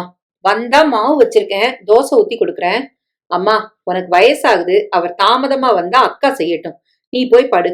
உனக்கு இப்ப பரவாயில்லையாடா? அந்த சனா ரொம்ப தங்கமான பொண்ணு. அம்மா சகலமும் சொல்ல அப்பாவும் அகிலாவும் கேட்டுக்கொண்டிருந்தார்கள். உன் பிள்ளை ஹீரோ வேலை செஞ்சிருக்கானா? கிண்டல் பண்ணாதரி, மனிதாபிமானமா செயல்பட்டிருக்கான். நம்மூர் பொண்ணுதான், பிறந்து வளர்ந்தது மும்பை, பெரிய பதவி, 2 லட்சம் சம்பளமா. இங்க 1000 ரூபாய்க்கு ஆட்டம் போடுதுங்க. என்ன ஒரு பவ்யம் மரியாதை. அம்மான்னு இனிமையா கூப்பிடுறா. அவ முகம் கண்களை விட்டு போல. என்னம்மா அவளுக்கு பிராக்கெட் போடுறியா? போட்டா என்னடி, பிள்ளைய பெத்த அம்மாவுக்கு அழகான தகுதியுள்ள பெண்களை பார்த்தா நாட்டம் வராதா? வசி குறுக்கிட்டான். அம்மா இந்த மாதிரி தப்பா யோசிக்காத. ஏண்டா வசி, இதுல என்ன தப்பு? என் சம்பளம் 60,000, சனா சம்பளம் 2 லட்சம். என்னை விட பெரிய படிப்பு, பதவி, அழகு, இப்படி எல்லாமே என்னை விட பல மடங்கு உசந்த பொண்ணு. நீ ஏடா கூடமா பேசி இருக்கிற நட்பையும் கெடுத்துறாத. உன் அன்புக்கு பின்னால ஒரு சுயநலம் இருக்குன்னு யாரும் பேசிடக்கூடாது. அப்பா உள்ளே வந்தார். ஆமா கோமதி, அவன் சொல்றது சரிதான். அவனுக்கு சமமா அல்லது அவனை விட கொஞ்சம் கீழேயே இருக்கணும். அப்பதான் சரிப்படும். தமிழ்நாட்டு பொண்ணா இருந்தாலும் வடக்க வளர்ந்தவ, அவ மனப்போக்கு வேற மாதிரி இருக்கும். இல்லைங்க, நம்ம தமிழ்நாட்டு பொண்ணுதான் சனா. அவளோட பண்பு இங்க உள்ளவங்களுக்கும் வராது. வசி கும்பிட்டான். அம்மா இந்த பேச்ச விட்டுடுமா. சரிடா, எப்படியும் உனக்குன்னு ஒருத்தி இருப்பா இல்லையா? குழந்தை அழுததால் அகிலா உள்ளே போக, இருப்பா, தேடி புடி. ஆனா உன் மாப்பிள்ள சதி வலையில மாட்டாத பொண்ணா புடி. நான் வாழறது அவருக்கு பிடிக்காது. என்னை வாழ விடாம கெடுக்க அவர் களத்துல இறங்கியாச்சு. நாம அவருக்கு என்ன செஞ்சோம்? விடுமா, அக்கா காதுல விழ வேண்டாம், சாப்பிட்டுட்டு படு. அம்மா சாப்பிட போகும்போது 10:30 மணி. வசீகரன் போன் அடிக்க எடுத்தான். வசீகரன், சனா பேசுறேன். ஆயுசு 100. அம்மா உங்களை பத்தி தான் பேசிட்டு இருந்தாங்க சனா. அம்மாட்ட கொடுங்க. செல்போன் கைமாற, நமஸ்காரம்மா, வசீகரன் எப்படி இருக்கிறாரு? சாப்பிட்டாரா? வலி இருக்கா? இப்ப இல்லம்மா. நீ வீட்டுக்கு வந்தாச்சா? சாப்பிட்டியா? இல்லம்மா, ஆபீஸ்ல தான் இருக்கேன். இந்த நேரத்திலயா? ஏம்மா? தலைமை பதவி, இங்க ஊழல் நிறைய, எல்லாத்தையும் சரி கட்டணுமேம்மா. பொம்பளை பிள்ளைமா நீ. பெரிய சம்பளமும் பதவியும் தரும்போது ஆண் பெண் சலுகை கிடைக்குமா? உழைச்சுதானே ஆகணும். நீங்க சாப்பிட்டாச்சா? இல்லம்மா. ஏன், வயசாகுது இல்ல, தாமதமா சாப்பிட்டா ஜீரணமாகுமாம்மா. இனி 8:30க்கு உங்க டின்னர் முடியணும். நான் போன் பண்ணி கேட்பேன். ஸ்வீட் அம்மா. உங்க முகம் என் கண்ணுல நிக்குது. வசிய நாளைக்கும் ரெஸ்ட் எடுக்க சொல்லுங்க. குட் நைட்மா. ஒரு நிமிஷம், அப்பா வந்துட்டாரா? என்னை பத்தி அவர்கிட்ட சொன்னீங்களா? சொல்லிட்டேம்மா. பேசுறியா? கொடுங்க. அவர் கைக்கு மாற, நமஸ்காரம்ப்பா. சந்தோஷம்மா. முகம் பார்க்காத ஒரு மக எனக்கு. எல்லாம் அம்மா சொன்னா, வசிய கொள்ளுந்து விட்டதுக்கு நன்றிம்மா. அது என் கடமைப்பா. பாக்குறேம்மா. முதல்ல நான் வரேன்ப்பா. அதுதான் மரியாதை. Good night. கோமதி இவ்ளோ நல்ல பொண்ணா இருக்காளே. நான் சொல்லல, ஒரு போன் பேச்சே உங்களை கட்டி போடுது. நேர்ல பார்த்தா என்ன சொல்வீங்க? அம்மா நான் படுக்க போறேன். வசீகரன் எழுந்து உள்ளே போக, என்னங்க, இப்படி ஒரு பொண்ணு நம்ம வசீகரனுக்கு மனைவியா கிடைச்சா நாம செஞ்ச புண்ணியத்துக்கு அது பலன். இந்த பாரு, எதுக்கும் ஆசைப்படாத. கடவுள் தரணும்னு நினைச்சிட்டா தந்துருவாரு. அதுல தடையே இல்லை. நாம எதையுமே எதிர்பார்த்து ஏங்கக்கூடாது. அப்புறமா ஏமாத்தம் தாங்க முடியாது. தகுதிக்கு உள்ளது கிடைக்கும். சரியா? அம்மாவுக்குள் சனா ஆழமாக இறங்கிவிட்டாள். 4-5 நாட்கள் ருத்ரன், பைரவ் இருவரையும் வைத்துக்கொண்டு பகலாக உழைத்தாள் சனா. ஆபீஸில் தங்கிவிட்டாள். அவர்களையும் தங்க வைத்தாள். அவளுக்காக தரப்பட்ட கம்பெனி வீட்டுக்கு கூட அவள் போகவில்லை. குளியல், உடைமாற்றல், சாப்பாடு எல்லாமே இங்கேயே. ருத்ரன், பைரவ் மட்டும் வீட்டுக்கு போய் வந்தார்கள். சேர்மனுக்கு இந்த தகவல் போக 4வது நாள் இங்கே வந்து விட்டார். என்ன சனா இது? எதுக்கு இத்தனை கடுமையான உழைப்பு? நிர்வாகம் ரொம்ப கெட்டிருக்கு சார். உங்க கண்ணை கட்டி ஒரு திரைய தொங்க விட்டு புஜங்கராவ் பண்ண ஊழல் கொஞ்சம் இல்ல. இதுக்கு உடந்த மதுன்ற இங்க இருக்க 8 ஊழியர்கள். அதுக்கான ஆதாரங்கள் நாங்க போய் திரட்டியாச்சு. புஜங்கராவ் பேர்ல நிறைய சொத்துக்கள், மது பேர்ல வீடு, நிலங்கள் எல்லாம் இருக்கு. சகலமும் வெளிச்சத்துக்கு வந்துட்டா அவங்க மேலே கிரிமினல் நடவடிக்கை எடுக்க வேண்டி வரும். மை காட், இதை இப்பவே செய்யலாம் சனா. இருங்க, முறையான ஆதாரங்கள் இன்னும் திரட்டி முடியல. வெளியில சில பார்ட்னர்கள், சப்கான்ட்ராக்டர்கள் இவங்களுக்கு உடந்த. மார்க்கெட்ல உள்ளவங்க. அவங்கள ஒரு சிலருக்கு அரசியல் செல்வாக்கு இருக்கு. நாம நேரடியா இறங்கினா ஊழல் பெருச்சாளிகள் நமக்கு எதிரா போர்க்கொடி தூக்கும். சேர்மன் பதறிவிட்டார். கீழ்மட்டத்துல உள்ள சிலர் மேல உடனடி நடவடிக்கை எடுக்கணும். அந்த புஜங்கராவ் டெல்லிக்கு போயிட்ட காரணமா அவரை முடக்கிடலாம். இங்க டார்கெட் மது. இவர் யார்கிட்ட எல்லாம் தொடர்பு வச்சிருக்காருன்னு ட்ரேஸ் பண்ண இன்னும் 4 நாள் வேணும். அதை பிடிச்சு அந்த பிசினஸ் பார்ட்டிகளை சாதுரியமா மடக்கணும். அவசரப்படாம நடவடிக்கை எடுக்கலாம். ஐயோ, இத்தனை நடந்தும் எனக்கு எப்படி தெரியாம போச்சு? நீங்க நம்பிட்டீங்க புஜங்கராவ. என்னையும் நீங்க நம்பாதீங்க சார். கண்காணிங்க, அதான் சரி. உடனடியா ருத்ரனை இன்னும் ஒரு அதிகாரியை நியமிச்சு மதுவோட சகல நடவடிக்கைகளையும் கண்காணிச்சு எனக்கு ரிப்போர்ட் வரணும். மதுவை சரியா லாக் பண்ணிட்டா அத்தனை ஊழல்களும் வெளியே வந்துடும் சார். செய்யுங்கம்மா. அவர் அரை நாள் மீட்டிங் முடிந்து போன பிறகு சனா யோசித்தாள். ருத்ரனிடம் சொல்ல, மதுவுக்கு எந்த வேலையும் தர வேண்டாம், வழக்கம் போல ஓபி அடிக்கட்டும். என்னை பத்தி மது கேட்டா நான் சொல்ற மாதிரி சொல்லுங்க ருத்ரன். எப்படி மேடம்? மது சார், உங்க செல்வாக்கும் பவரும் புதுசா வந்த ஜோனல் மேனேஜருக்கு தெரிஞ்சு போச்சு. பிரச்சனை வரக்கூடாதுன்னு உங்க சங்கதியில தலையிடுறதா இல்ல. உங்களை மட்டும் மேடம் கண்டுக்க மாட்டாங்க. நீங்களும் பொருட்படுத்த வேணாம்னு சொல்லிடுங்க. நான் வேற மாதிரி டீல் பண்ணிக்கிறேன். நாம கண்காணிக்கிறது தெரிஞ்சு மது உஷாராக கூடாது. குற்றவாளி தான் ஊழல் ஆதாரங்களை பத்திரப்படுத்திக்க கூடாது. சரியா? சரி மேடம். மதுவை உள்ள அனுப்புங்க. சில வினாடிகளில் மது உள்ளே வந்து வணங்க. உட்காருங்க. சரி மேடம். நீங்க இங்க சீனியர், 10 வருஷ சர்வீஸ். கம்பெனி புஜங்கராவை மாத்தினதுக்கு 1000 காரணம் இருக்கு. அது நமக்கு எதுக்கு? நான் அன்னைக்கு ருத்ரன் முன்னால சத்தம் போட்டு உங்களை வெளியில அனுப்புறதுக்கு காரணம் இருக்கு. ருத்ரன் நீங்க நேர்மையான ஆளு. மேடம், நானும் நேர்மையான ஆள் தான். சனா எழுந்து வந்தாள். ஏய், கம்மான் மது. புஜங்கராவ் எனக்கு நெருங்கின நண்பர். எல்லாம் நாங்க போன்ல பேசியாச்சு. நீங்க அவரை எப்படிலாம் கவனிப்பீங்கன்னு எனக்கு நல்லா தெரியும். நமக்குள்ள ஒளிவு மறைவு வேண்டாமே. மது ஆடி போக, நானும் அந்த நாற்காலியில இப்ப இருக்கேன். எல்லாரும் இங்க மனுஷ பிறவிங்க. எனக்கு மட்டும் ஆசை இருக்காதா? இல்ல கிடைச்சா வாங்கிக்க மாட்டேனா? நீங்க நிஜமா தான் பேசுறீங்களா? என்ன மது, புஜங்கராவ் புத்தி கெட்டு போய் அப்பட்டமா நடந்த காரணமா ஆபீஸ் முழுக்க எல்லாம் தெரிஞ்சு போச்சு. அதனால கீழ்மட்டத்துக்கு விவகாரம் போய் அவங்க மும்பைக்கு போட்டு கொடுத்து கலேபரம் ஆயிடுச்சு. நான் அங்கதான் இருந்தேன். எனக்கு எல்லாம் தெரியும். புஜங்கராவும் பேசிட்டாரு. நான் டெல்லிக்கு போனாலும் நம்ம ஆளு மது அங்க இருக்கிறாரு, சாதுரியமா டீல் பண்ணுவார்னு சனா சொல்லிட்டாரு. நேத்து முதல் பதட்டத்துல இருந்த மது முகத்தில் பயம் விலகி புன்னகை அரும்ப, நீங்க புஜங்கராவுக்கு வலது கை. எப்பவும் ஒன்னா இருப்பீங்க. அதனால எல்லாருக்கும் சந்தேகம் அதிகமாயிடுச்சு. நம்ம மத்ததுல அந்த நெருக்கம் வேண்டாம் நம்ம மத்தியில. நான் பொண்ணா இருக்கிற காரணமா அதுக்கு வாய்ப்பும் இல்ல. என்கிட்ட திட்டு வாங்கினதுக்காக என் மேல நீங்க கோபமா இருக்கிறத அப்படியே பராமரிங்க. நம்ம நட்பு ரகசியமா தொடரட்டும். சரி மேடம். நம்ம கூட்டுக்குள்ள இருக்கிற வர்த்தக பிரதிநிதிகள், ஏஜென்ட்டுகள், விளம்பர ஆட்கள் எல்லாருக்கும் ரகசிய தகவல் அனுப்புங்க. சனா நம்ம ஆள்னு தெரிவிச்சிருங்க. சந்திப்புக்கான நாளு நேரத்தை நான் குறிக்கிறேன். ஆட்டு மேடம். போன் அடித்தது எடுத்தான். ஹலோ புஜங்கராவ், எப்படி இருக்கீங்க? நானும் மது சாரும் பேசிட்டு இருக்கோம். சில நாடகங்களை நடத்த வேண்டியிருக்கு. நீங்க சார்ட்ட பேசினா தான் அவருக்கு என் மேல நம்பிக்கை வரும். பேசுங்க. போன் கை மாறியது. தெலுங்கு கலந்த தமிழில் பற்களை கடித்தபடி பெருச்சாளி எதையோ குடைவது போல ஒரு குரல் புஜங்கராவுக்கு. சார், எப்படி இருக்கிறீங்க? மது, இப்படி நான் நல்லா இருக்கேன். அந்த சனா நம்ம ஆள் தான். மும்பையிலயும் நம்ம ஆட்சி தான். என்னை மாத்தினதும் சனாவை சிபாரிசு செஞ்சதே நான் தான். நம்ம வர்த்தகம் எந்த பாதிப்பும் இல்லாம இங்க நடக்கும். சனா சொல்றபடி மட்டும் கேட்டு நடங்க. எனக்கும் கமிஷன் வரணும், பாத்துக்குங்க. சரி சார். எனக்கு நீங்க போன் பண்ணாதீங்க. எது நடந்தாலும் சனா வழியால நடக்கட்டும். சனா உங்க எதிரின்னு வெளியே உள்ளவங்க நம்புற மாதிரி நடங்க. சனாட்ட கொடுங்க. மது மலர்ந்து போய் தர எதிர்முனையில் பைரவ், மிமிக்ரி ஒர்க் அவுட் ஆயிடுச்சா மேடம்? அதே புஜங்கராவ் குரலில், பிரமாதம் ராவ்.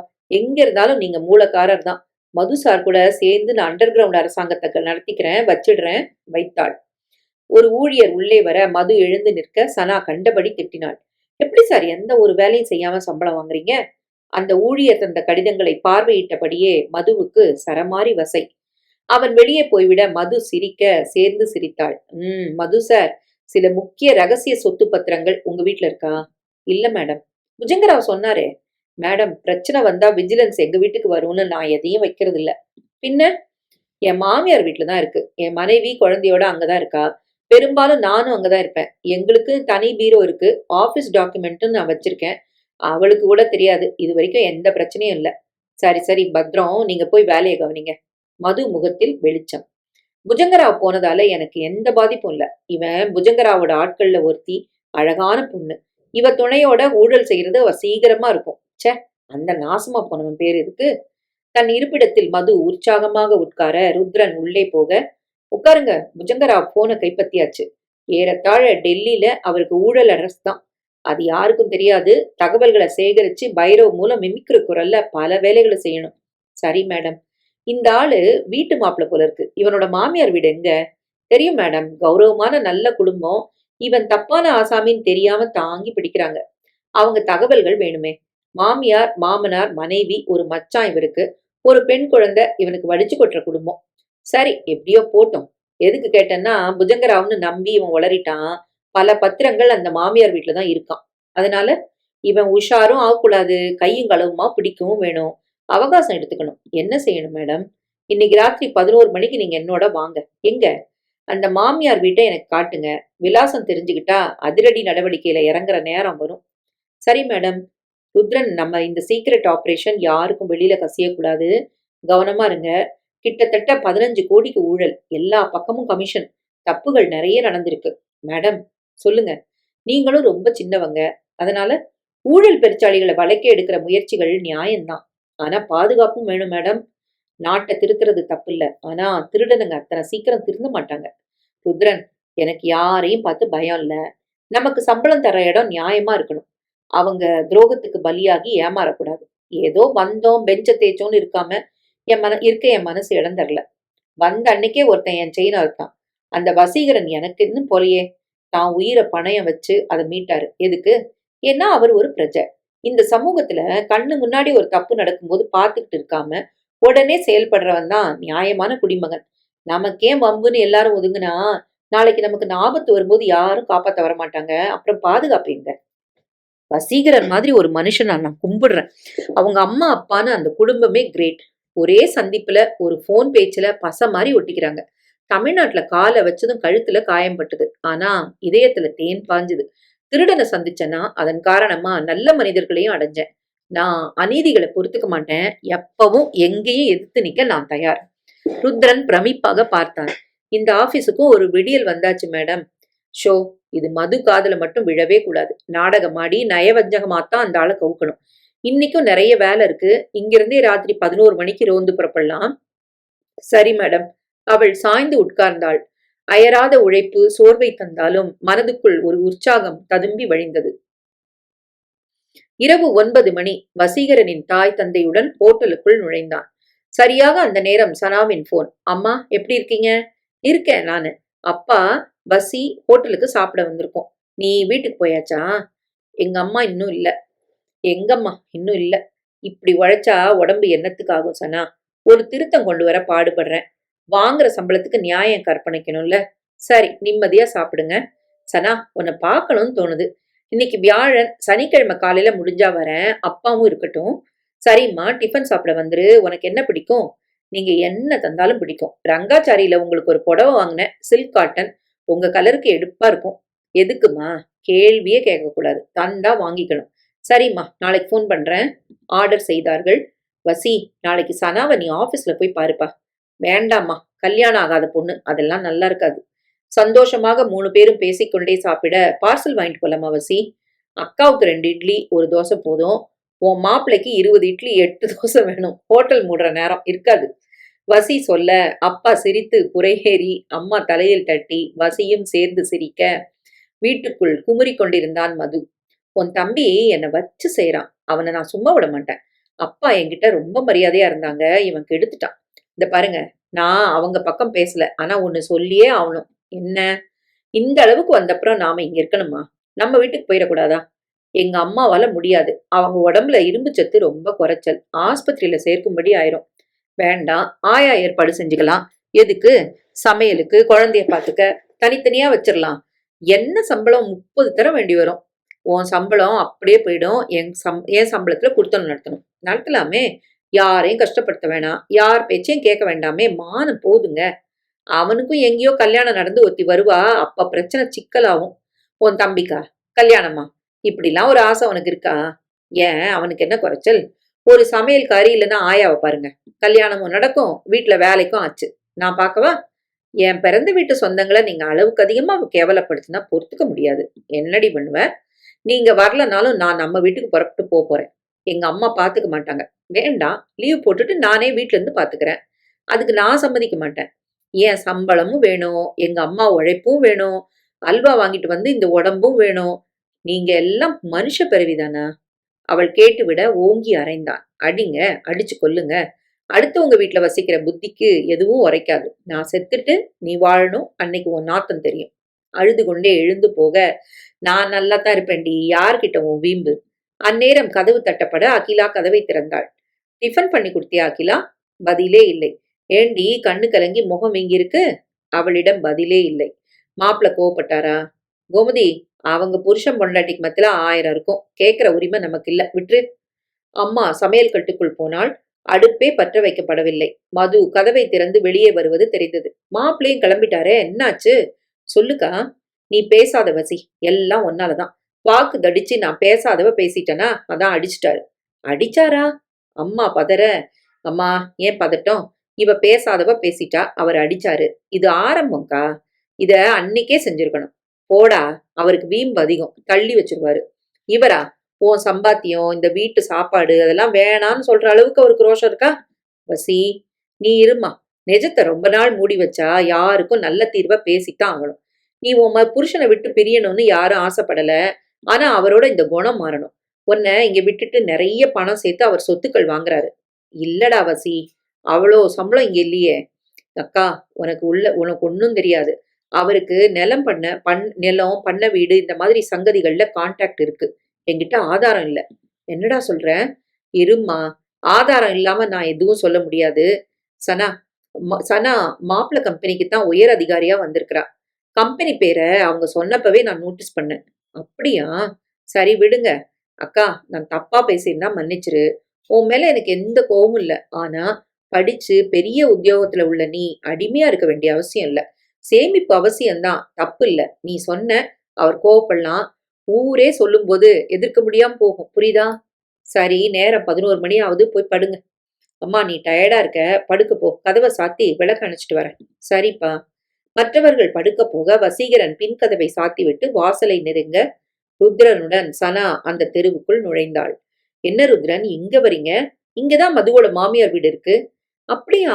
எனக்கு ரொம்ப வேண்டியவங்க வீடும் இதே தெருதான். கார் நிற்க ருத்ரனுடன் சனா இறங்கினாள். அதோ பச்சை பெயிண்ட் அடிச்ச வீடு இருக்கு பாருங்க, அந்த வீடுதான்.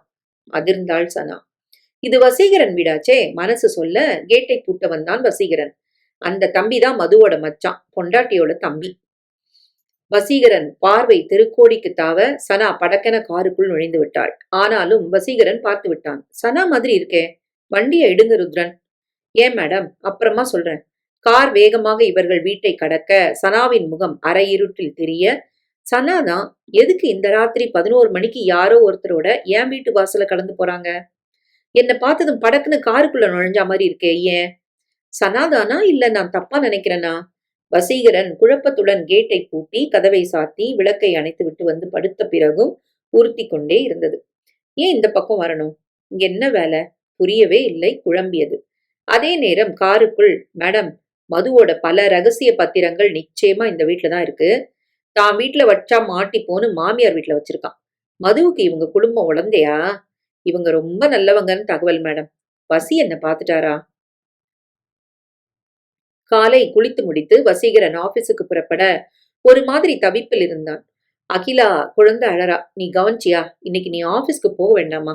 இருமா, நேற்று ராத்திரி அவர் கோவமா போயிருக்கிறாரு, எனக்கு ரொம்ப பயமா இருக்கு. அக்கா, டிஃபனுக்கு வந்து நிப்பாரு, கவலைப்படாத. அக்கா, ஏன் ஆத்திரப்படுற? கடந்த கால சம்பவங்களை வச்சு நான் நிஜம்தானே பேசுறேன். அம்மா, நான் லீவ் போட்டுட்டு இப்பவே அங்க போறேன். குழந்தைய கவனி. அக்கா, நான் சொல்றது கேளு. நீ எந்த தப்பும் செய்யல. ஓவரா இறங்கி போற காரணமாத்தான் அவர் தர்பார் பண்றாரு. பரவாயில்ல, நிரந்தரமா அவரை விட்டுட்டு உன் கூட இருந்தா எனக்கும் குழந்தைக்கும் அது மரியாதையா? கிட்டத்தட்ட அதானே இப்ப நடக்குது. இது உங்க குடுத்தனும் இல்லையே. வேணா வசி, நீ மாறிட்ட. எங்களை அவமானப்படுத்துறத உன் கொள்கையா வச்சிருக்க. இல்லக்கா, போதும்டா, பேசாத. இருக்கா, நியாயம் பேசுற ஒரு தம்பி, மாடா உழைக்கிற அப்பா அம்மா பக்கம் நீ இல்ல. அராஜகம் பண்ற புருஷனை தாங்கி பிடிச்சா இப்படித்தான் பேசுவோம். விவகாரம் பெரிதாகிவிட சர்ச்சை அதிகமாகி கொண்டு போக அவள் புறப்பட்டு போக வசீகரன் ஆத்திரமாக வெளிப்பட்டான். போன் அடித்தது சனாதான். சொல்லுங்க, நான் உங்களை பார்த்து பேசணும். உடனே நானும் குழம்பியிருக்கேன். தெரியும், தெளிவுபடுத்தத்தான் கூப்பிடுறேன். நான் சொல்ற இடத்துக்கு வாங்க வசி. சரி கிளம்பிட்டேன். அவன் புறப்பட்டான். அக்கா தம்பிக்கு ஏற்பட்ட மோதலால் அம்மா பெரிய அளவு குழம்பியிருந்தாள்.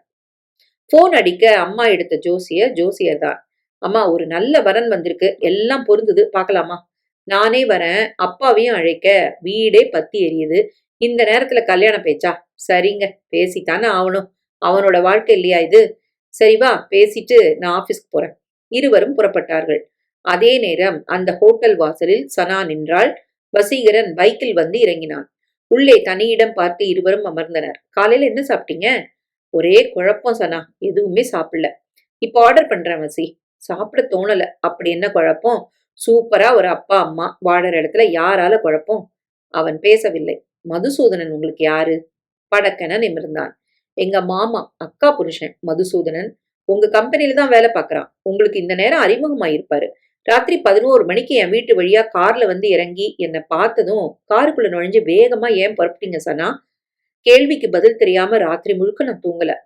மதுசூதனன் அதிகமா வர்ற வீட்டை பார்க்க விலாசம் வாங்கிட்டு வந்தேன். அது உங்க வீடா இருக்கும்னு நினைக்கவே இல்ல. எனக்கு அதிர்ச்சி தான். அவரை பற்றி துப்பறிய வேண்டிய அவசியம் என்ன சனா? அவள் நிமிர்ந்து பார்த்தாள்.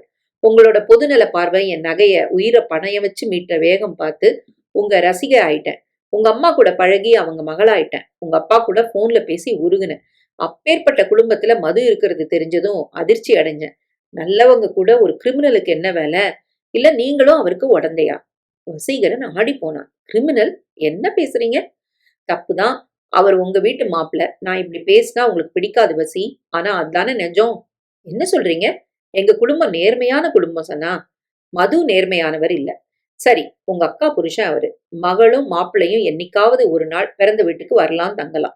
ஆபீஸ் தகவலின்படி மது நிரந்தரமா உங்க வீட்டுல தான் இருக்கிறதா தெரிய வந்தது. அது சனா, அவரை அதுக்காக கிரிமினல்னு எப்படி நீங்க சொல்லலாம்? அதுக்காக சொல்லல. உங்க குடும்ப மேட்டர் எனக்கு எதுக்கு? நான் வெளிப்படையா உங்களை நம்பி பேசலாமான்னு தெரியலையே வசி. ஏன் இந்த சந்தேகம்? மது, மது வெளிநபர் இல்ல, உங்க அக்கா புருஷன். அப்படி இருக்க நிஜத்தை எப்படி பேசுறது? என்ன நிஜம்? பழைய கோவை மேனேஜர் புஜங்கராவ் கூட சேர்ந்து இவர் ஏகப்பட்ட ஊழல் பண்ணியிருக்கிறாரு. ஆதாரபூர்வமா புகார் வந்திருக்கு. அதை கண்டுபிடிக்கத்தான் கம்பெனி என்னை இங்க அனுப்பியிருக்கு.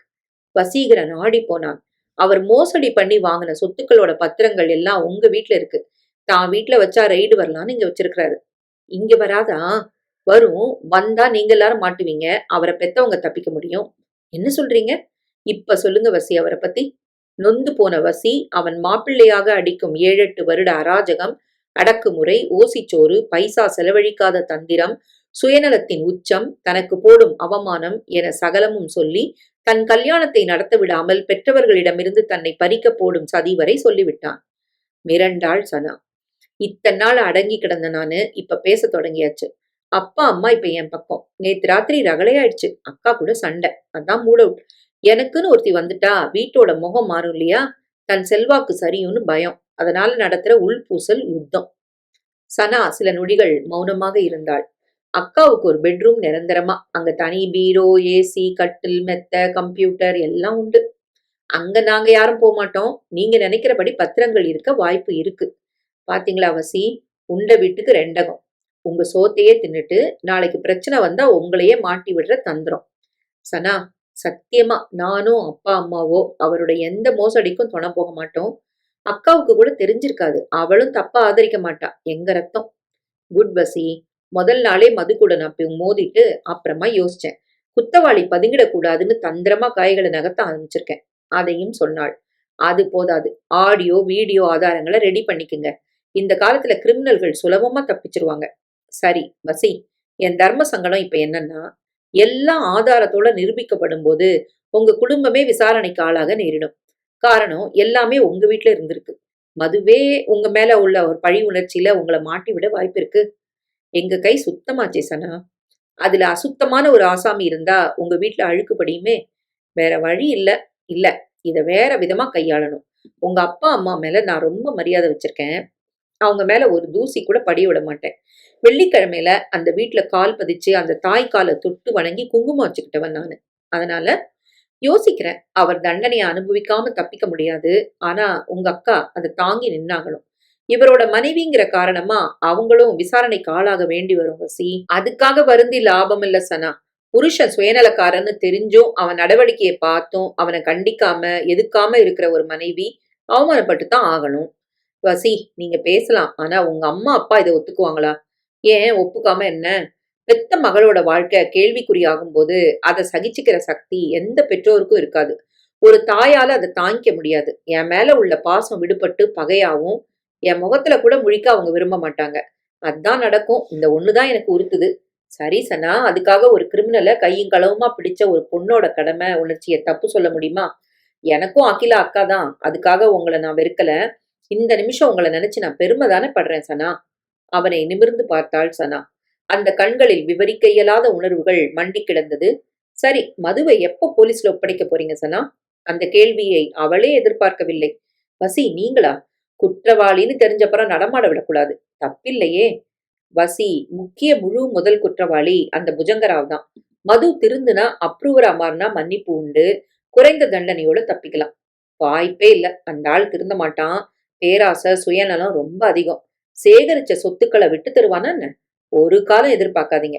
நீங்க எதுக்கு நாடகம் நடத்துறீங்க? முழு ஆதாரங்களையும் பிடிக்கத்தானே? ஆமா. எங்க வீட்டுக்கு போலீஸோட வந்து ஆதாரங்களை கைப்பத்தி மதுவை அரெஸ்ட் பண்ணுங்க. என்ன பேசுறீங்க? அப்படி செஞ்சா உங்க எல்லாரையும் ஸ்டேஷன்ல நிறுத்திடுவாங்க. சந்தேகப்பட்டு கோர்ட்டுக்கு கொண்டு போவாங்க. உங்க வீட்டுல உள்ள ஆதாரங்களை இடம் மாத்தணும். இந்த வீட்டு பக்கமே போலீஸ் வரக்கூடாது. மது வீட்டுக்கு திருப்பி விடுறேன். நான் ஒரு மூணாவது மனுஷியா இனி இருக்கக்கூடாது. புரியல. விடுங்க. இதெல்லாம் அவங்க அப்பா அம்மாவுக்கு சொல்ல போறீங்களா? என்ன செய்யலாம்? சொன்ன நொடியில முதல்ல அதிர்ச்சி வரும். அப்புறமா பதட்டம் வரும். கடைசியா உங்க மேல வெறுப்பு வரும். அதெல்லாம் இருக்கட்டும். வந்தாலும் வெறுப்ப போக்க ஒரே ஒரு வழிதான் இருக்கு வசி. என்ன? நான் சொன்னா கோவப்படக்கூடாது. சொல்லுங்க. நான் உங்களை கல்யாணம் செஞ்சுக்கணும் வசி. சனா அலறி விட்டான். ஏன்? ஏன் வசி இத்தனை அதிர்ச்சி? சனா, உங்க அளவுக்கு எதுலுமே எனக்கு தகுதி இல்ல. எல்லா விதத்திலும் என்னை விட பல மடங்கு நீங்க உயர்ந்த பொண்ணு. உங்க புருஷனாக எனக்கு எந்த ஒரு தகுதியும் இல்ல. சனா, ப்ளீஸ் இந்த மாதிரி பேசாதீங்க. என்ன உங்களுக்கு பிடிச்சிருக்கா இல்லையா வசி? ஐயோ, அந்த மாதிரி ஒரு சிந்தனையோ கண்ணோட்டமோ எனக்கு இல்ல சனா. இந்த கேள்வி என்ன ரொம்ப சங்கடப்படுத்துது. எதுக்கு? செயினை மீட்டு போராடின அன்னைக்கே உங்க மேல எனக்கு அபரிதமான மரியாதை உண்டாயிடுச்சு. உங்களை வீட்டுல விட்டுட்டு அம்மா கூட பேசினப்போ அது அதிகமாச்சு. தகுதினா என்ன வசி? பணமா? அழகா? அந்தஸ்தா? அதெல்லாமே அழியக்கூடியது, விட்டு போகக்கூடியது. இந்த நிமிஷம் படிப்பு, வேலை, சம்பளம், ஆண்மை, அந்தஸ்து எல்லாமே உங்களுக்கு இருக்கு வசி. இதை விட ஒரு நல்ல மாமனார் மாமியார் யாருக்கு கிடைப்பாங்க? புருஷன் சரியா இருந்தாலும் பல பெண்களுக்கு புகுந்த வீடு அமையறதில்ல. உங்க அக்காவுக்கு ரெண்டுமே அமையல. அவர் சம்பாதிச்சு யாருக்கு லாபம்? நாய் வாயில கட்டின தேன் கூடுதான் வசி. உங்க குடும்பத்துல வாக்கப்படுற பொண்ணு யாரா இருந்தாலும் அவ பெரிய அதிர்ஷ்டசாலிதான். அதுல சந்தேகமே இல்ல. அது ஏன் நானா இருக்கக்கூடாது? இப்ப கூட இது சரியான்னு எனக்கு தெரியல. உங்க அம்மா சந்தோஷப்படுவாங்களா இல்லையா? ரொம்பவே பூரிச்சு போவாங்க. இது பெரிய இன்ப அதிர்ச்சியா இருக்கும். அத ஒரு தாய்க்கு தர்றது மகனோட கடமை இல்லையா? ஆனா சனா, இப்படி ஒண்ணு நடந்து நாளைக்கு உங்களால மது ஜெயிலுக்கு போனா இப்ப இருக்கிறத விட வெறுப்பு ரெட்டிப்பாகும்ல? இல்ல வசி, அங்கேதான் எல்லாமே மாறும். புரியல. நான் வெளி மனுஷியா இருந்து மதுவை மாட்டி விட்டா இந்த குற்றத்துக்கு உங்க குடும்பம் உடந்தன்னு பலவித கேள்விகளுக்கு பதில் சொல்ற கட்டாயம். ஒரு தப்பும் செய்யாம இந்த கேவலமான செயல் காரணமா தலகுனிய வேண்டியதாயிடும். அது கூடாது. உங்க 3 பேரையும் மீட்கணும்னா நான் உறவோட உள்ளே வரணும் விசி. அது வாழ்க்கை சனா. நீங்க பலிகடா ஆகுற மாதிரி இருக்கு. இல்ல, நிச்சயமா இல்ல. நான் வெளிநபரா நின்னு இதை செஞ்சா விபரீதங்கள் அதிகம். நான் தியாகம் செய்யல வசி. என் வருங்கால கணவரை அவரை பெற்ற தெய்வங்களை காப்பாத்த களத்துல இறங்க போறேன். நான் யோசிக்கணும். அப்படின்னா என்ன பிடிக்கலையா? என் கண்களை பார்த்து சொல்லுங்க. நேருக்கு நேராக பார்த்தான். அழகான அந்த பெரிய கண்களை சில நொடிகள் கூட அவனால் பார்க்க முடியவில்லை. என்னமோ செய்தது. இத அம்மாட்ட பேசணும். பேசுங்க, நானும் பேசுறேன். 2 பக்க பெரியவங்களும் கலந்து ஆலோசிச்சு எல்லாரும் முழுமையா சம்மதிச்ச பிறகுதான் இந்த கல்யாணம் நடக்கும். மதுவுக்கு இப்ப தெரிய வேண்டாம். தெரிஞ்சா தடுப்பாரு. இல்ல வசி, ஆதரிப்பாரு. மற்ற பெண்களை தடுத்து உங்க கல்யாணத்தை நடத்த விடாம தடுத்திருக்கிறாரு. நான் மருமகளானா தடுக்க மாட்டாரு. காரணம் அவர் குடுமி என் கையில. நல்ல மனைவி எனக்கு வரத அவரால் தாங்கிக்க முடியாது. தாங்கித்தான் ஆகணும் வசி. அது அவரோட தலையெழுத்து. வீட்டுக்குள்ள நடக்க போற விபரீதம். இரவு வசீகரன் வீடு திரும்பினான். மது உட்கார்ந்து சமோசா சாப்பிட்டுக் கொண்டிருந்தான். வசீகரனுக்கு சிரிப்பை அடக்க முடியவில்லை. காலையில் அகிலாவின் பதற்றம் இனி மது அவளை தள்ளி வைத்து விடுவானோ என்ற ரேஞ்சில் இருந்தது. ஆனால் அதே மானங்கெட்ட மாப்பிள்ளை சமோசா சாப்பிடும் காட்சி. வசி, முகம் கழுவிட்டு வா, நல்ல செய்தி இருக்கு. என்னம்மா? வாடா சொல்றேன். அப்பாவும் இருந்தார். அவன் வந்ததும் அம்மா கேசரியும் சூடான சமோசாவும் கொண்டு வந்தார். ஒண்ணு குடுமா போதும், அவருக்கு நிறைய குடு. மது தட்டு நிறைய வைத்து அசிங்கப்படாமல் வாயில் போட்டு அரைத்துக் கொண்டிருந்தான். ஜோசியரு ஒரு வரன் சொன்னாரு. ஜாதகம் பிரமாதமா பொருந்திருக்கு. பொண்ணு போட்டோ கொண்டு வந்திருக்கேன். உனக்கு நிகரான சம்பளம் படிப்பெல்லாம். ஜோசியர்கிட்ட பேசிட்டேன். நாளைக்கு நம்ம பொண்ணு பார்க்க போறோம். லீவ் போடு. யாரும் இதை கெடுக்கலையா? அரைக்கண்ணில் பார்த்தபடி கேட்க மது கடுப்பானான். யாரு கெடுக்க போறாங்க? உன் முகத்தை பார்த்தா அவளே வேணான்னு சொல்லுவா. அவமானப்பட்டு திரும்ப போற. ஏன் மாப்பிள்ள இத்தனை மோசமா பேசுறீங்க? எங்க பிள்ளைங்களை உங்களுக்கு பிடிக்கலையா? நான் தப்பா பேசல. போட்டோ காட்டுங்க. பொண்ணு அழகா இருக்கா? இவளுக்கு இவன் பொருத்தமானவனா? அத அவ சொல்லட்டும் மாப்ள. மது விஷமாக சிரிக்க, அம்மா அத விடு. நீ இன்னும் போட்டோ பார்க்கல. அவர் சொல்றத பெருசா எடுத்துக்காத. இல்லம்மா, நான் போட்டோ பார்க்க வேணாம். நான் சொன்னதும் பயந்துட்டான். அவனுக்கே காழ்ப்புணர்ச்சி நிறைய இருக்கு. அப்புறமா என்னை ஏன் குறை சொல்றீங்க? ஏண்டா வசி, உனக்கு என்னடா குறைச்சல்? வேண்டாமா, கல்யாணமே வேண்டாமா? அம்மாவின் குரல் பதற, நான் ஒரு பொண்ணை பார்த்து முடிவு பண்ணிட்டேன். மது படக்கென நிமிர்ந்தான். என்னடா சொல்ற வசி? அம்மா அதிர, எப்ப முதல் இந்த காதல்? அகிலா கேட்க, இப்பத்தான். உன் மூஞ்சியை யாருடா காதலிச்சா? ஒருதலை காதலா இருக்க போது. ஏமாந்து அசிங்கப்படாத. அகிலா, அவரை பேசாம இருக்க சொல்லு. வசி, நீ சொல்லுடா. எப்ப முதல்? சொல்றேம்மா, விவரமா சொல்லுடா. 10வது படிச்ச பொண்ணுமா. சுமாரா இருப்பா. ஏழை குடும்பம். வேலைலாம் இல்ல. வசதிகளும் இல்ல. அப்பா இல்ல. விதவை தாயார் மட்டும். அவங்களும் அண்ணன் வீட்ல. இதுதான் நிலைமை. அதானே பார்த்தேன். இவனுக்கு 10வது படிப்பே அதிகம். அழகு, உத்தியோகம் இல்ல. வக்கு இல்லாத பொண்ணு. இவனை புடிச்சிட்டா போல இருக்கு. வேற என்ன கிடைக்கும் அத்தை? உடனடியா பார்த்து சட்டுப்புட்டுன்னு தேதியை குறிச்சு கல்யாணத்தை நடத்துங்க. உங்களுக்கு சம்பளம் இல்லாம ஒரு வேலைக்காரி கிடைச்சிட்டா. அகிலா, நம்ம குழந்தைய அவ தலையில கட்டு. வசீகரன் மௌனமாக இருந்தான். ஏண்டா வசி இப்படி? நீ படிச்சவன், தகுதி உள்ளவன், கை நிறைய சம்பாதிக்கிறவன். உனக்கு எல்லா தகுதிகளும் உள்ள ஒரு பொண்ணு கிடைக்க மாட்டாளா? ஏன்டா இப்படி முடிவெடுத்த? இல்லம்மா, ஒருத்தி அமைஞ்சா. அவ தனி கொடுத்தனும் கேட்டா. டாமினேட் பண்ணா. எனக்கு வர்றவ உங்ககிட்ட பாசமா இருக்கணும். அதே நேரம் என்கிட்ட இணக்கமா வாழணும். ஏழை போதும்மா. வசதியுள்ள மாமனாரை புடிச்சு அவர் முதுகுல ஏறி உட்கார்ந்து வெக்கங்கெட்டு 3 வேளைய மூக்க பிடிக்க திங்கிறத விட ஒரு அனாதை பொண்ணு நம்மள நம்பி வர்றவ கௌரவம் இல்லையா? அம்மாவை பார்த்து கண் சிமிட்டினான். அம்மாவுக்கு ஏதோ நெருடியது. வசி, நீ காமெடி பண்றியா? அதுக்குத்தான் உன் மாப்பிள்ள இருக்காரே. திமிராடா? ஐயோ எனக்கா? திமிரா வாழற தகுதிகள்லாம் எனக்கெல்லாம் இருக்கான்னு? வசி, நீ சீரியஸா பேசு. இது உன் கல்யாண சங்கதி. அப்பா குரலை உயர்த்த, அப்பா, நான் விரும்புறதா இப்ப சொல்றதெல்லாம் உண்மை. அவளுக்கும் என்ன ரொம்ப பிடிச்சிருக்கு. இன்னைக்கு சாயங்காலம் அவளை நான் நம்ம வீட்டுக்கு கூட்டு வந்து உங்க எல்லாருக்கும் அறிமுகப்படுத்த போறேன். சரியா? நிஜமாவாடா? உன் மேல சத்தியம். மது அலட்சியமாக பார்த்தான். உள்ளே சந்தோஷம் பொங்கியது. இங்கு வரும் மருமகள் என்னை விட உயர்ந்தவளாக இருந்தால் என் மரியாதை சரியும். ஒரு அன்னக்காவடி வரப்போகிறது. ஆட்டி படைத்து விடலாம். போன் அடிக்க மது எடுக்க, மறுமுனையில் சனா. உடனே ஆபீஸ்க்கு வாங்க மது. பிரச்சனை. என்ன மேடம்? நம்மள பத்தி மேலிடத்துக்கு புகார் போயிருக்கு. தலைமை ஆபீஸ்ல இருந்து வராங்க. முஜங்கராவை விசாரிக்க டெல்லிக்கு ஒரு டீம் போகுது. இங்க உங்களை எப்படி தெரியல. உள்ளவங்க போட்டு கொடுத்துட்டாங்க போல இருக்கு. ஐயோ, இந்த பாருங்க, நமக்கு மத்தியில உள்ள ரகசிய உறவு யாருக்கும் தெரிய வேண்டாம். விசாரணையில அவங்க கூட நானும் இருந்து உங்களை தொலைச்சி எடுப்பேன். சந்தேகம் வரக்கூடாது. அப்புறமா அந்த பார்ட்டிகளை நான் டீல் பண்ணிக்கிறேன். என்ன ரொம்ப குறைவாங்களா? நிச்சயமா. எதுக்கும் பதில் சொல்லாம சமாளிங்க. நான் பாத்துக்கிறேன். சீக்கிரம் வாங்க. தனியாக போனில் பேசிவிட்டு அவசரமாக உள்ளே போனாள். என்னங்க? அகிலா பின்னால் வர பீரோ திறந்து உடைகளை எடுத்தான். கதவில் மறைந்து வசீகரன் பீரோவை பார்த்தான். மது அதை பூட்டி சாவியை தன்னுடன் வைத்துக் கொண்டு புறப்பட, ஏதாவது பிரச்சனையா? அகிலா பதற, நீ தாண்டி அப்பவும் எனக்கு பிரச்சனை. ஆபீஸ் சங்கதிகளை சொன்னா உனக்கு புரியுமாடி? கத்தி விட்டு வெளியேற, என்ன அகிலா, மாப்பிள்ளைக்கு ஏதாவது சிக்கலா? அம்மா கேட்க, விடுமா, அந்த ஆளே சிக்கல் தான். அவரோட பர்சனல் மேட்டர். உனக்கு ஏன் விவகாரம்? வசீகரன் அடக்கினான். அகிலா கடுப்புடன் உள்ளே போக, இங்க வாடா வசி. அம்மா மகனை இழுத்து கொண்டு உள்ளே வந்தாள். சொல்லுடா, பொண்ணு நீ பார்த்தாச்சா? நிஜமா சொல்றியா இல்ல மாப்பிள்ளைய சீண்டி விடணும்னு பேசுறியா? விளையாட்டு வேண்டாண்டா. நாங்க ஒரு நல்ல வரனை பிடிச்சிருக்கோம். அதை தொலைச்சிடக்கூடாதுடா. நான் பொய் சொல்லல. நான் தேர்ந்தெடுத்த பொண்ணு அற்புதமான பொண்ணு. பார்த்தா நீயே சொல்லுவ. எனக்கு மனசு ஆறலடா வசி. எப்படிரா? உன் தகுதிக்கு நல்ல பொண்ணு கிடைக்காதா? இவளை விட நிச்சயமா கிடைக்காது. அது இல்லடா, மாப்பிள்ளைக்கு இளக்காரம் ஆயிடுச்சே. அவர் காலம் முழுக்க குத்தி காட்டுற மாதிரி ஒருத்தி வரப்போறாளே. என்னம்மா சொல்ற? மாப்பிள்ளைய விட எல்லா விதத்திலயும் மேம்பட்ட ஒருத்தி மருமகளா வரணும்னு ஆசைப்பட்டேன்டா. என் ஆசை பலிக்கலையே. அவளை இவர் டார்ச்சர் செய்வாரே. அப்பா உள்ளே வந்தார். அது எப்படி கோமதி? வசீகரன் மனைவிய நம்ம மருமகளை மாப்பிள்ளை எப்படி டார்ச்சர் செய்ய முடியும்? நாம விட்டுருவோமா? மாட்டோம். நம்ம ஆதரவு இருந்தாலும் அவளே கம்பீரமா அவரை எதிர்த்து நிக்கிற மாதிரி இருந்திருந்தா வசிக்கே அது கௌரவம். அப்படி அமையலையே. அப்பா பேசவில்லை. வசி, உன் முடிவை மறுபரிசீலனை செய்டா. நாளைக்கு அவளை பார்த்தப்புறம் இதையே நீ சொல்றியான்னு நானே பாக்குறேன். வசீகரன் புறப்பட்டான். அராஜகம் பண்றவங்க கை எப்பவும் ஓங்குது. எல்லாம் தெரிஞ்சும் நம்ம பிள்ளை ஏன் இப்படி ஒரு முடிவை எடுத்தான்? மனசு சங்கடப்பட்டது.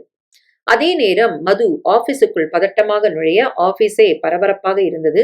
சனாவும் அவளது உதவியாளர்களும் பம்பரமாக சுழல சனா முதலில் மதுவை கண்டுகொள்ளவே இல்லை. பிறகு தனியாக அழைத்தாள். அதிகாரிகள் வந்து இறங்கியாச்சு. இன்னைக்கு குடைச்சல் ரொம்ப அதிகமா இருக்கும், சமாளிங்க.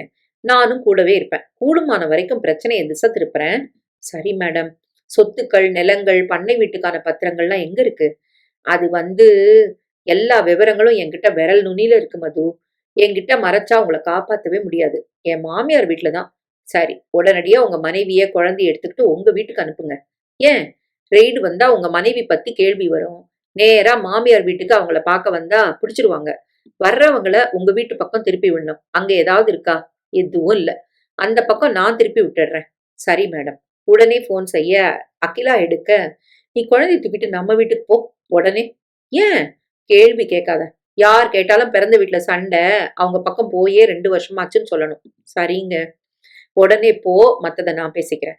மது, நானும் உங்களை தாறுமாறா குடைவேன். நாக்க புடுங்குற மாதிரி கேட்பேன். காரணம் மத்தவங்க உங்களை பேசாம தடுக்க. புரிஞ்சுக்குங்க. சரி மேடம். இந்த ரெய்டு எதிர்பாராதது. இத கடந்துட்டா நமக்கு பிரச்சனை இல்ல. அப்புறமா நான் சொல்றத மட்டும் நீங்க கேட்டா போதும். யாரும் நெருங்காம நான் பாத்துப்பேன். இன்னைக்கு இத முடிச்சாகணும்.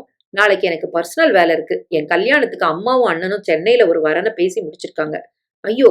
எதுக்கு ஐயோ? நான் கல்யாணம் செஞ்சுக்கிறதுல உங்களுக்கு என்ன கஷ்டம்? இல்ல மேடம், உங்களுக்கு வர புருஷனுக்கு நீங்க ஒரு தில்லாலங்கடின்னு தெரியுமா? உங்க மனைவிக்கு நீங்க மோசடின்னு தெரியுமா? அது எப்படி? இதுவும் அப்படித்தான். என் பதவி, சம்பளம், அதிகாரத்துக்கு யாரா இருந்தாலும் கட்டுப்பட்டு தான் ஆகணும். வாசலில் கார் வந்து நிற்க சேர்மனும் மும்பை அதிகாரிகள் மூவரும் உள்ளே வர சனா வாசலுக்கே ஓடிப்போய் வரவேற்றாள். கை குலுக்கினாள். ஹிந்தியில் சரமாரியாக பேசினாள். மதுவுக்கு ஹிந்தி கடுகளவு கூட தெரியாது. அதோ அந்த ஆள் தான் புஜங்கராவோட வலது கை. நிறைய சேர்த்துட்டான். ஆதாரத்தோட பிடிச்சு அவன் வாயில வாக்குமூலம் வாங்க, சகலத்தையும் கைப்பற்ற கொஞ்சம் அவகாசம் வேணும். 5 பேரும் உள்ளே போனார்கள். அது முடியுமா? முடியும். பிடிச்சு கம்பெனி சந்திச்ச நஷ்டங்களை மீட்கிறேன். புஜங்கராவையும் லாக் பண்ணலாம். உள்ளூர் அரசியல் செல்வாக்கு உண்டு. அதை செயலாக்க வழி இருக்கு. இவன் வாயால சகலமும் ஆதாரத்தோட வெளியில வரும். அதுக்கு நான் பொறுப்பு. வேறொரு பர்சனல் ஏற்பாடு நடக்குது. என்னது? அவள் ரகசியமாக சொல்ல, மை குட்னஸ், நீங்க ரிஸ்க் எடுக்கிறீங்களா? இல்ல, விரும்பி செய்யறேன். இது தற்செயலா அமைஞ்சது. நம்ம அதிர்ஷ்டம், கம்பெனியோட நல்ல நேரம், மதுவோட போராத காலம். ஆனா உங்க வாழ்க்கை அது பாதிக்காதா? எனக்கு வர்றவருக்கு எல்லாம் தெரியும். அவர் ஒத்துழைப்பு இருந்தா தான் இது சாத்தியம். வெல்டன் சனா. நீங்க நல்லா கொடைங்க. நானும் தான். அவன் முழி புதுங்கி மயக்கம் வரணும். வச்சு செஞ்சிடலாம் இன்னைக்கு. சேர்மன் தலையாட்டினார். மதுவுக்கு அழைப்பு வந்தது. உட்கார கூட விடாமல் நிற்க வைத்தே ஆரம்பித்தார்கள். 5 பேரிடம் மாறி மாறி கேள்விகள். மடக்கி மடக்கி கேள்விகள். சேர்மன் உட்பட மற்ற அதிகாரிகளும் விளாச, இவர் வீட்டை அலசணும். செஞ்சிடலாம் சார். இவர் அதிகமா இருக்கிறது மாமனார் வீடுன்னு கேள்விப்பட்டோம். சேர்மன் சொல்ல, இல்ல சார், இவருக்கு அங்க சண்டை. ஓசியில உட்கார்ந்து சாப்பிட்டு நாட்டாம பண்றாருன்னு அவரோட மச்சான் ஆத்திரப்பட்டு கை கலப்பாகி மச்சானும் மாமனாரும் இவரை உதைச்சிருக்கிறாங்க. மாமியார் இவர் முகத்துல காரி துப்பி இருக்கிறாங்க. மது நொந்து போனான். படு கேவலமாக இருந்தது. அதனால இவருக்கு மானம் கிடையாது. ஆனா மனைவிக்கு தன்மானம் அதிகம். அதனால பிறந்த வீட்டுல சண்டை போட்டுட்டு புகுந்த வீட்டுக்கே வாழ வந்துட்டாங்க. 1 வருஷத்துக்கு மேல ஆச்சு. இது ஆதாரபூர்வமான தகவல். அதனால இவர் வீட்டுக்கு போய் பார்த்தா பலன் உண்டு. இவங்க அப்பா அம்மாவும் ஃப்ராடு தான். மதுவுக்கு கடுப்பாகி விட்டது. மேடம், ஓவரா பேசுறீங்க. சார், எனக்கு ஆதாரபூர்வமா தகவல் வந்திருக்கு. உங்க ஜாதகமே என் கையில. சொன்னதும் மது மிரண்டு விட்டான். சரி, இப்பவே இவர் வீட்டை சர்ச் பண்ண ஏற்பாடு பண்ணுங்க. சனா, நீங்க போறீங்களா? சரி சார். சேர்மன் சனா மும்பை அதிகாரியுடன் புறப்பட மதுவும் பலவந்தமாக அழைக்கப்பட்டான்.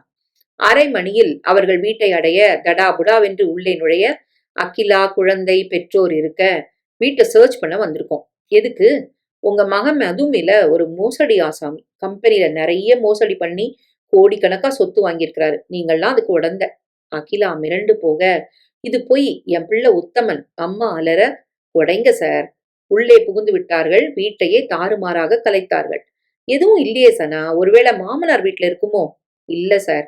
அவங்க நேர்மையானவங்க, நல்லவங்க, தேவைப்பட்டா அவங்க வீட்டையும் குடையலாம். எங்கேயோ எல்லாத்தையும் பதுக்கிட்டான். புஜங்கராவ கைது பண்ணி அடிச்சு விசாரிச்சா உண்மை வரும். சனா சொல்ல, இதெல்லாம் அக்கிரமம், என் பிள்ளைய பேசுறவங்க நாசமா போவாங்க. கிழவி, சாபமா? பிள்ளை கூட உட்கார்ந்து ஜெயில்ல கழித்து ஆசையா? அகிலாவிடம் சனா எதுவும் தப்பாக பேசவில்லை. அகிலா அருகில் வந்தாள். மேடம், அவர் அப்படிப்பட்டவர் இல்ல, நம்புங்க. சாரிங்க. உங்களை உங்க புருஷன் ஏமாத்துறாரு, நம்பாதீங்க. அளவுக்கு மீறி புருஷனை ஒரு பொண்ணு நம்பக்கூடாது. புருஷன் நல்லவனா அமைஞ்சா உயிரை கூட தரலாம். தப்பான ஆளா இருந்தா விலகிடணும். அவன் கூட சேர்ந்தா நீங்களும் நாதி இல்லாம ஆயிருவீங்க. நாமெல்லாம் பெண்கள், நல்ல உறவை மட்டும்தான் ஆதரிக்கணும். தப்பான உறவா இருந்தா தயங்காம வெட்டி விட்டுறணும். சில பேருக்கு தாலி கவசம், பல பேருக்கு அது தூக்கு கயிறு. படிச்ச நீங்க இனியாவது புரிஞ்சுக்கோங்க. அகிலாவிடம் தனியாக வந்து சொன்னாள் சனா. புறப்பட்டு விட்டார்கள். மதுவையும் பலவந்தமாக ஏற்றிக்கொண்டு புறப்பட்டு போக உள்ளே வந்த அம்மா, என்னங்க, இவன் நம்ம கூட இல்லாம எப்பவும் மாமியார் வீடுதான், அப்படியும் தேடி வந்து நம்மள அசிங்கப்படுத்திட்டு போறாங்க. அப்ப நம்ம கதி? வீடு நம்மளோடது, பேங்க்ல பணமும் உடம்புல தெம்பும் இருக்கு. நிரந்தரமா மாமியார் வீட்டுல இருடா நாயேன்னு அடிச்சு துரத்த வேண்டியதுதான். எந்த மாமியார் வீடு? ஜெயில் தான். இவர்கள் பேசுவதை கேட்டு அகிலா நிலை குலைந்தாள். பெற்றவர்களுக்கு அக்கறை இல்லை. அதே நேரம் இவனது அட்டூழியங்களை சகித்துக் கொண்டு, அவமானங்களை பொறுத்து கொண்டு, இப்போது கூட அவனை விலக்காமல் வாழும் என் பிறந்த வீடு. சனா பேசியது திரும்ப திரும்ப காதில் ஒலித்தது. ஆபீஸுக்கு வந்து விட்டார்கள். மறுபடியும் கான்பரன்ஸ் அறையில் குடைச்சல். சனா, என்ன சொல்றீங்க? சார், ஒரு ரூம்ல சில மணி நேர கேள்விகள்ல எல்லா உண்மைகளும் வெளிவராது. நமக்கு கைக்கு இதுவரைக்கும் எந்த ஆதாரங்களும் கிடைக்கல. அதுக்கு இன்னும் ஒர்க் பண்ணணும். நான் எதுக்கு இங்க வந்திருக்கேன் சார்? இந்த மது வெறும் அம்புதான். புஜங்கராவ் தான் எல்லாத்தையும் பதுக்கியிருப்பான். அப்படின்னா மது குற்றவாளி இல்லையா? புஜங்கராவோட எச்சில தின்ற ஆளு. மதுவுக்கு ரத்தம் கொதித்தது. நான் இங்கிருந்து பார்த்து உண்மைகளை வெளியில கொண்டு வரேன். நீங்க புறப்படுங்க. இவங்களை நான் அனுப்பிட்டு ஆபீஸ் போறேன் சனா. சேர்மன் போய்விட்டார். அவர்களுடன் உள்ளே வந்தார்கள். உட்காருங்க மது. பாத்தீங்களா, எல்லாத்தையும் புஜங்கராவ் பக்கம் திருப்புறேன். உங்களை இதுல இருந்து வெளியில கொண்டு வரேன். ராவ் விடமாட்டானே. அவனை போலீஸ் அடிச்சா என்ன காட்டி கொடுப்பானே. நாம இல்லைன்னு மறுக்கிறது. ஆதாரங்களை உங்க மாமனார் வீட்டுல இருந்து நான் சொல்ற இடத்துக்கு மாத்திரலாம். எப்போ? சொல்றேன். உங்களை முழுமையா விடுவிக்கிறேன். சொத்தோட மதிப்புகளை சொல்லுங்க. அவன் ஒப்பிக்க தொடங்கினான். இடம், சொத்தின் தன்மை, வாங்கிய நாள், விலை, இப்போது அதன் மதிப்பு என சகல தகவலும் வந்து விழுந்தது. சரி, இதுல ஏன் பங்கு? முழுமையா என்ன நீங்க விடுவிச்சா 40% தரேன். வேண்டாம், 30 போதும். ஆனா எந்த ஒரு தருணத்திலயும் எனக்கு எதிரா நீங்க வேலை செஞ்சா அடுத்த நிமிஷம் ஜெயில இருப்பீங்க, ஜாக்கிரதை. என்ன மேடம் நீங்க? என்னை பத்தி எல்லாம் தெரிஞ்ச உங்களை நான் காட்டி கொடுப்பேனா? அது என் தலைக்கு நானே வச்சுக்கிற நெருப்பு இல்லையா? புரிஞ்சா சரி. ஆனாலும் ஓவரா பேசிட்டீங்க. வேற வழி இல்ல, எல்லாரும் நம்பணுமே. மேடம், நாளைக்கு மச்சான் கட்டிக்க போற பொண்ணு வீட்டுக்கு வரா. அதுக்கு உங்களுக்கு என்ன? நான் பார்க்கணும், லேட்டா வருவேன். உங்களுக்கு கஷ்ட காலமா நல்ல காலமா அத பாருங்க. அன்று இரவு அகிலாவை மாமியார் வீட்டுக்கே அழைத்து வந்து விட்டான் மது. அவள் குலைந்து எடுத்தாள். என்ன தப்பு செய்றீங்க? கம்பெனில மோசடி பண்ணி சொத்து சேர்க்கிறீங்களா? அத அலசத்தான் அதிகாரிகள் வந்தாங்களா? வீட்டையே தலைகீழா புரட்டி போட்டாங்க. அந்த பொண்ணு வந்து கேள்வி கேட்டாளே, ஏன்? எதுவும் இல்ல, என் மேல பொறாம கொண்டவங்க கிளப்பி விட்ட புரளி, உண்மை இல்ல. நான் நம்புறேன். ஆனா இங்க உங்க பீரோவை பூட்டி சாவியை எடுத்துட்டு போறீங்க. நான் ஒரு நாள் கூட அதை திறந்து பார்த்ததே இல்ல. உள்ள என்ன இருக்கு? சாவியை கொடுங்க, இப்பவே நான் பார்க்கணும். எதுவும் இல்ல. நாளைக்கு இந்த வீட்டுக்கும் ரெய்டு செய்ய வந்து பீரோவை உடைச்சா ஒரு பாவமும் அறியாத ஏன் அப்பா அம்மா தம்பி மாட்டணுமா? உங்களை கட்டிக்கிட்ட பாவத்துக்கு நான் ஜெயிலுக்கு போகவும் தயார். ஆனா அவங்கள சிக்க வைக்காதீங்க. இதுக்கு மேல நீ பேசுனா நான் சும்மா இருக்க மாட்டேன். வேண்டாங்க. பொண்டாட்டியோட பொறுமைக்கும் ஒரு எல்லை இருக்கு. அது உடைஞ்சிட்டா தாங்க மாட்டீங்க. மிரட்டுறியா? நமக்குள்ளது பெண் குழந்தை. காலம் முழுக்க அவ வாழ்க்கை கேள்விக்குறி ஆயிடக்கூடாது. நீ நிறுத்த மாட்டியா? நிறுத்த வேண்டியது நானா நீங்களா? எல்லா தப்புகளையும் நிறுத்தணும் நீங்க. இப்போ வசிக்கும் ஒருத்தி வரப்போறா. அடி போடி, எவ்வளோ ஒரு அன்னக்காவடி வரப்போறா. அவ வந்தா எனக்கு என்ன?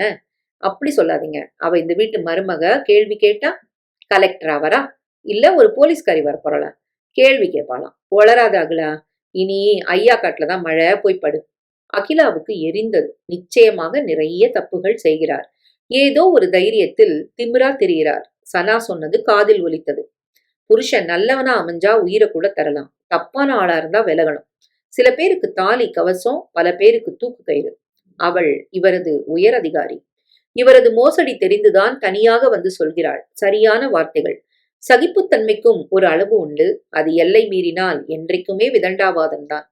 அகிலாவுக்கு உறக்கமே வரவில்லை. ஏதோ விபரீதமாக நடக்கப் போகிறதா?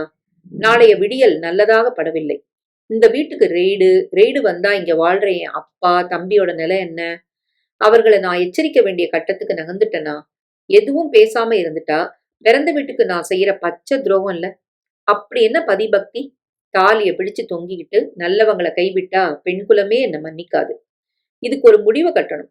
நள்ளிரவு தாண்டி செல்ல உறங்கி போனாள். காலையில் அம்மா வந்து எழுப்பினாள். எழுந்து குளிச்சு ரெடியாகு, லீவு போடு. எதுக்குமா? வசி அந்த பொண்ணை கூட்டிட்டு வர போயிருக்கிறான். மாப்பிள்ள ரெடி ஆயிட்டாரு. அம்மா, இதெல்லாம் சரிப்படுமா? இன்னொரு அடிமை இந்த வீட்டுக்கு தேவையா? என்னடி சொல்ற? நடக்கிற எதுவுமே சரியில்லைம்மா. அவன் பிடிவாதமா இருக்கிறானே, பொதுவா வசி தப்பு பண்ண மாட்டான். அவன் என்ன செஞ்சாலும் சரியா இருக்கும். வரட்டும், பார்க்கலாம். நமக்கு பிடிக்கலன்னா உடைச்சு பேசிடலாம். அப்பா அருகில் வந்தார். அவனுக்கு பிடிக்கிறது முக்கியம் கோமதி. நமக்கு பிடிக்காது எவ்வளவோ அந்த வீட்டுல இருக்குது. அதையெல்லாம் விளக்க முடிஞ்சுதா? தடுக்கன நிமிர்ந்தாள் அகிலா. போய் வேலையை பாருங்க. அம்மா பூஜை பகுதியில் வந்து சாமியை வேண்டிக் கொண்டாள். வாசலில் பைக் வந்து நின்றது. வசி பைக் தான். அம்மா எழுந்தாள். வசியுடன் சனா சிரித்தபடி உள்ளே நுழைய மதுவுக்கு பலத்த ஷாக். அகிலாவால் வாயை திறக்க கூட முடியவில்லை. அம்மா முகத்தில் ஆனந்தம். வாடா வசி, வாமா சனா. யாரோ ஒரு பொண்ணை கூட்டு வரேன்னு சொல்லிட்டு சனா கூட வந்திருக்க. வழியில பாத்தியா? என்னங்க, போன்ல உங்களை அப்பான்னு கூப்பிட்ட நம்ம சனா. சனாவுக்கு பார்த்த பொண்ணை காட்டலான்னு கூட்டிட்டு வந்தியா வசி? வசி வசி சிரித்தான். நான் சொன்ன பொண்ணு சனாதாம்மா. என்னடா சொல்ற? சனாவையா விரும்புற நீ? கல்யாணம் செஞ்சுக்க போறது இவளையா? ஆமாம்மா.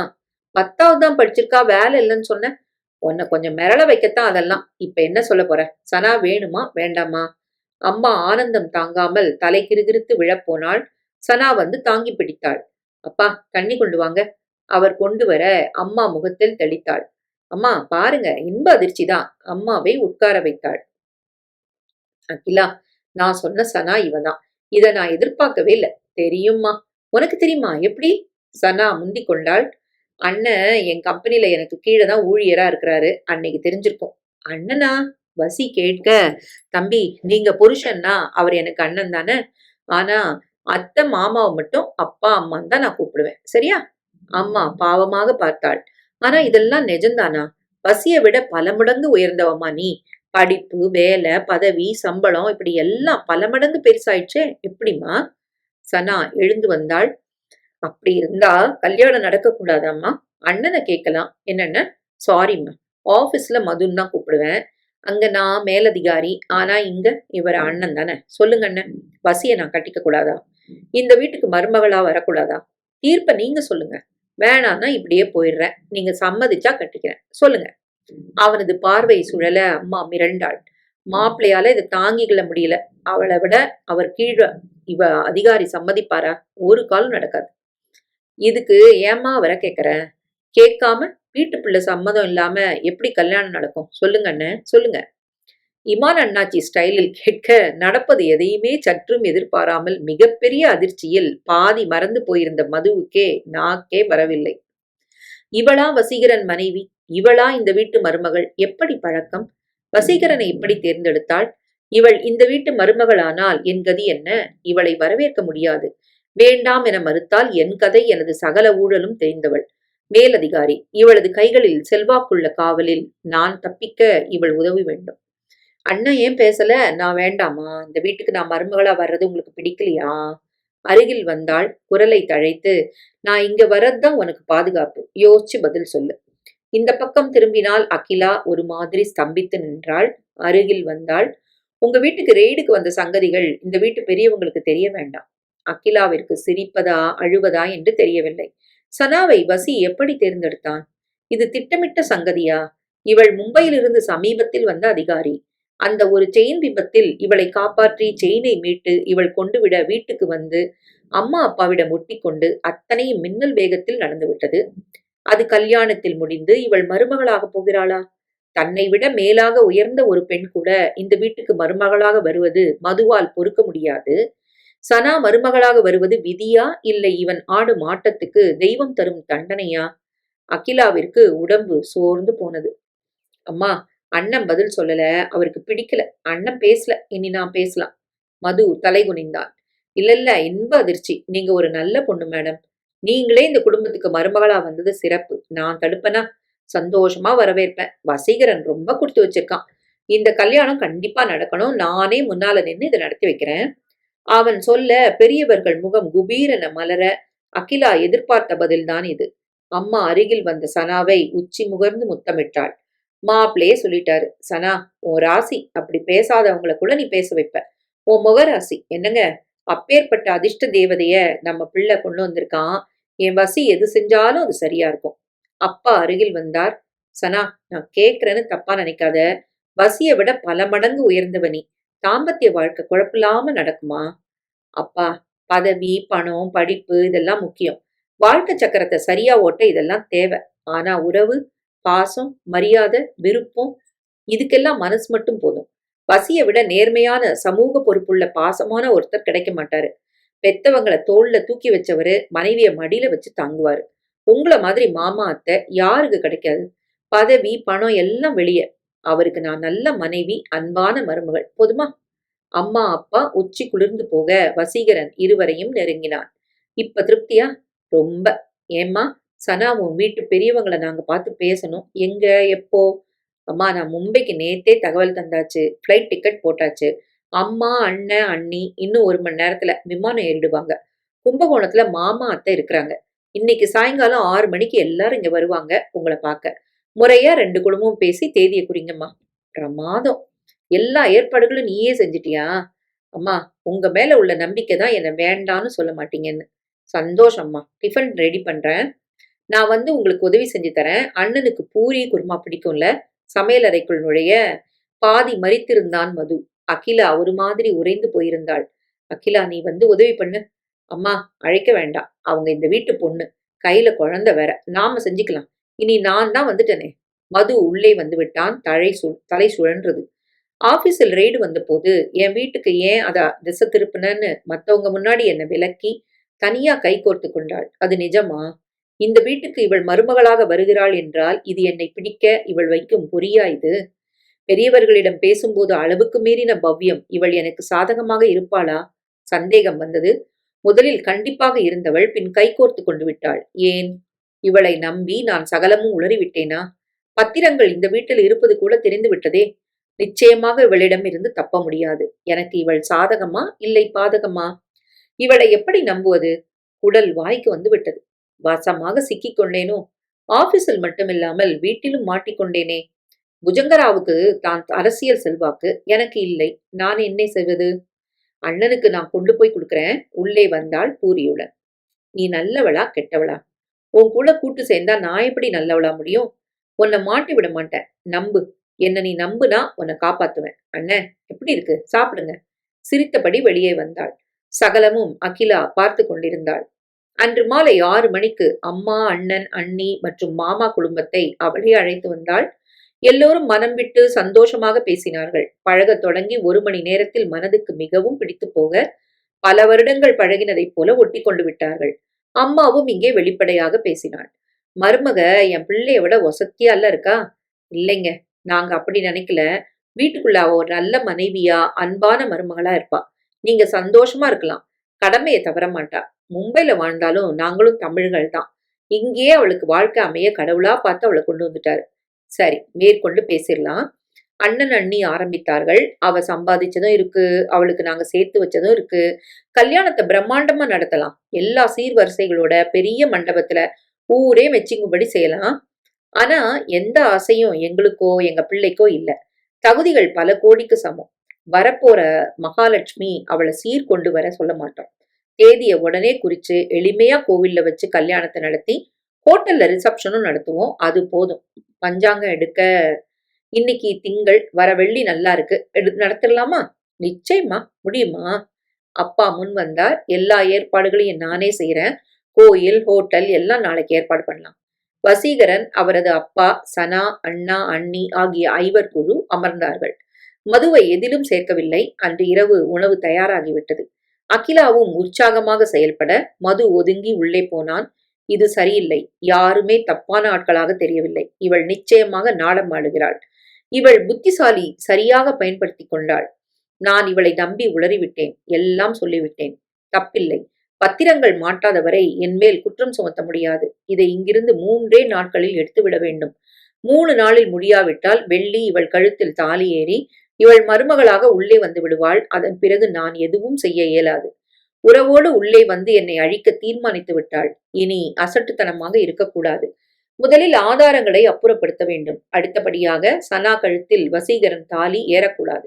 அவனை கொன்றுவிட வேண்டும். என்ன நேர்ந்தாலும் சரி, என்னை மாட்டிவிட்ட அவன் ஒரு புத்திசாலியுடன் வாழ்ந்து விடக்கூடாது. வேகமாக யோசிக்க தொடங்கி விட்டான். அதற்குள் போன் வர வேகமாக மாடிக்கு வந்தான். நான் புஜங்கராவ் ஆளு, சொல்லுங்க. அவரை கைது பண்ணி வச்சிருக்கிறாங்க. ஆனா ஆதாரம் எல்லாம் உங்ககிட்ட இருக்குன்னு சொல்றாரு. அது மாட்டினா 2 பேரும் தப்பிக்க முடியாது. அதை வெளியில கொண்டு வந்து உங்களை கையும் களவுமா பிடிக்க நியமிக்கப்பட்ட அதிகாரி தான் இந்த சனா. அவளை நம்ப வேண்டாம். எந்த நேரமும் எதுவும் நடக்கலாம். ராவ் சாதுரியமா அனுப்பின தகவல் இது, ஜாக்கிரதை. மது அதிர்ந்து போனான்.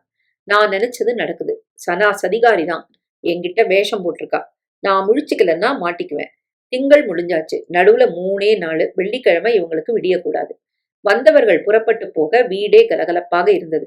இரவு அனைவரும் படுக்க 11 மணி ஆகிவிட்டது. அகிலா உறங்க 12 மணி. மது மெதுவாக எழுந்து மறைத்து வைத்திருந்த சாவியை எடுத்துக்கொண்டு வந்தான். பீரோவை ஓசைப்படாமல் திறந்தான். ரகசிய டாக்குமெண்ட் அறையில் பதுக்கியிருந்த அத்தனை பத்திரங்களையும் எடுத்து விட்டான். அவசரமாக சரி பார்த்தான். தன் பைக்குள் சகலத்தையும் பத்திரப்படுத்தி சாவியை தலைக்கு அணியணியில் வைத்துக் கொண்டான். உறங்கவே இல்லை. காலை குளிக்கும் போது கூட அதை எடுத்து போய் அவசரமாக குளித்து ரெடியாகி 3:30க்கு புறப்பட்டான். ஏன் இவ்வளவு சீக்கிரம்? வேலை இருக்கு. பதிலே சொல்லாமல் வெளியேறினான். அவனுக்காக நண்பன் ஒருவன் காத்திருந்தான். புஜங்கராவின் ஆள். இத பத்திரமா கொண்டு போய் பிரைவேட் லாக்கர்ல வையி. நான் சொன்னபடி ஆட்களை ரெடி பண்ணியா? 4 பேர் ரெடி. இதுல 5 லட்சம் ரூபா இருக்கு. இன்னைக்கு காலையில 8:30க்கு வசீகரன் அவங்க அப்பா 2 பேரும் நான் சொல்ற வழியில கோயிலுக்கு வருவாங்க. போட்டுறணும். Tanker lorry ready. இயல்பான சால விபத்து மாதிரி செட்டப் பண்ணிடலாம் சார். காலையில 10 மணிக்குள்ள எல்லாம் முடிஞ்சிடணும். ஒரு நாள் கூட தாமதிக்க எனக்கு விருப்பம் இல்ல. போன் அடித்தது அகிலா தான். உடனே வாங்க. குழந்தைக்கு மூச்சு திணறல் அதிகமாகி அவஸ்தைப்படுது. சீக்கிரம் வாங்கலேன். உங்க அப்பா தம்பிலாம் இல்ல? காலையில கல்யாண வேலையா வெளியில போனாங்க. நானும் அம்மாவும் தவிக்கிறோம். சீக்கிரம் வாங்க. இவ வேற. படக்கென வண்டியை திருப்பிக் கொண்டு வீட்டிற்கு விரைந்தான். நான் தப்பு செய்யற காரணமா குழந்தைக்கு பாதிக்குதா? இப்படிலாம் பார்த்தா முடியாது. போட்டும். நான் வாழணும். யார் செத்தாலும் எனக்கு கவலை இல்ல.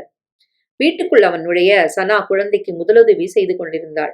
அரை மணியில் வெளியே போன அப்பா வசீகரன் வந்துவிட குழந்தை இயல்பான ஆயாசத்துக்கு திரும்பிவிட, அண்ணி இனி பயப்பட எதுவும் இல்ல. நீ மட்டும் இல்லனா என் குழந்தையோட கதி என்ன? அகிலா அழுதாள். மது நன்றி சொன்னான். அப்பாவும் வசீகரனும் கோயிலுக்கு புக் செய்து புறப்பட மது தனியாக வந்து அடியாளுக்கு தகவல் சொல்ல, வசி ஒரு நிமிஷம் இருடா. என்னக்கா? அகிலா படுக்கைக்கு அடியில் கைவிட்டு ஒரு செட் பத்திரங்களை வெளியில் எடுத்தாள். சனா, இவர் ஊழல் பண்ணி வாங்கின சொத்துக்கள், அதோட ஒரிஜினல் பத்திரங்கள். மது அலறி விட்டான். ராத்திரி 12 மணிக்கு நீங்க எடுத்தது கலர் ஜெராக்ஸ். செஞ்சு வச்சது நான். சனா, உங்க சேர்மனுக்கு நான் தகவல் தந்தாச்சு. அகிலா, அது மட்டும் இல்ல.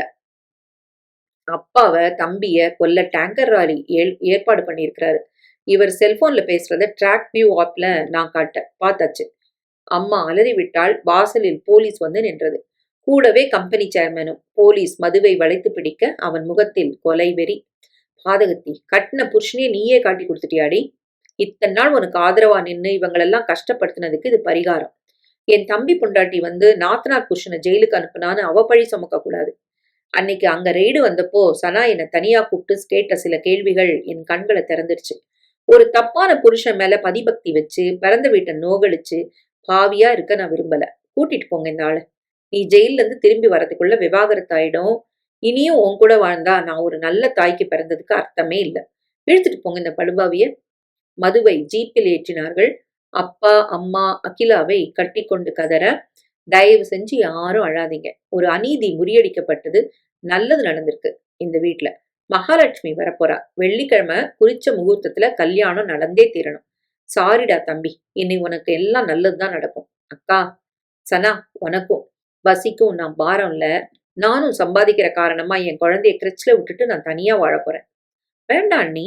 இல்லம்மா, இத்தனை நாள் பிறந்த வீட்டாருக்கு பாரமா இருந்தது போதும். இனியாவது நான் தன்மானத்தோட வாழணும். என் மகளுக்கும் அதான் கௌரவம்.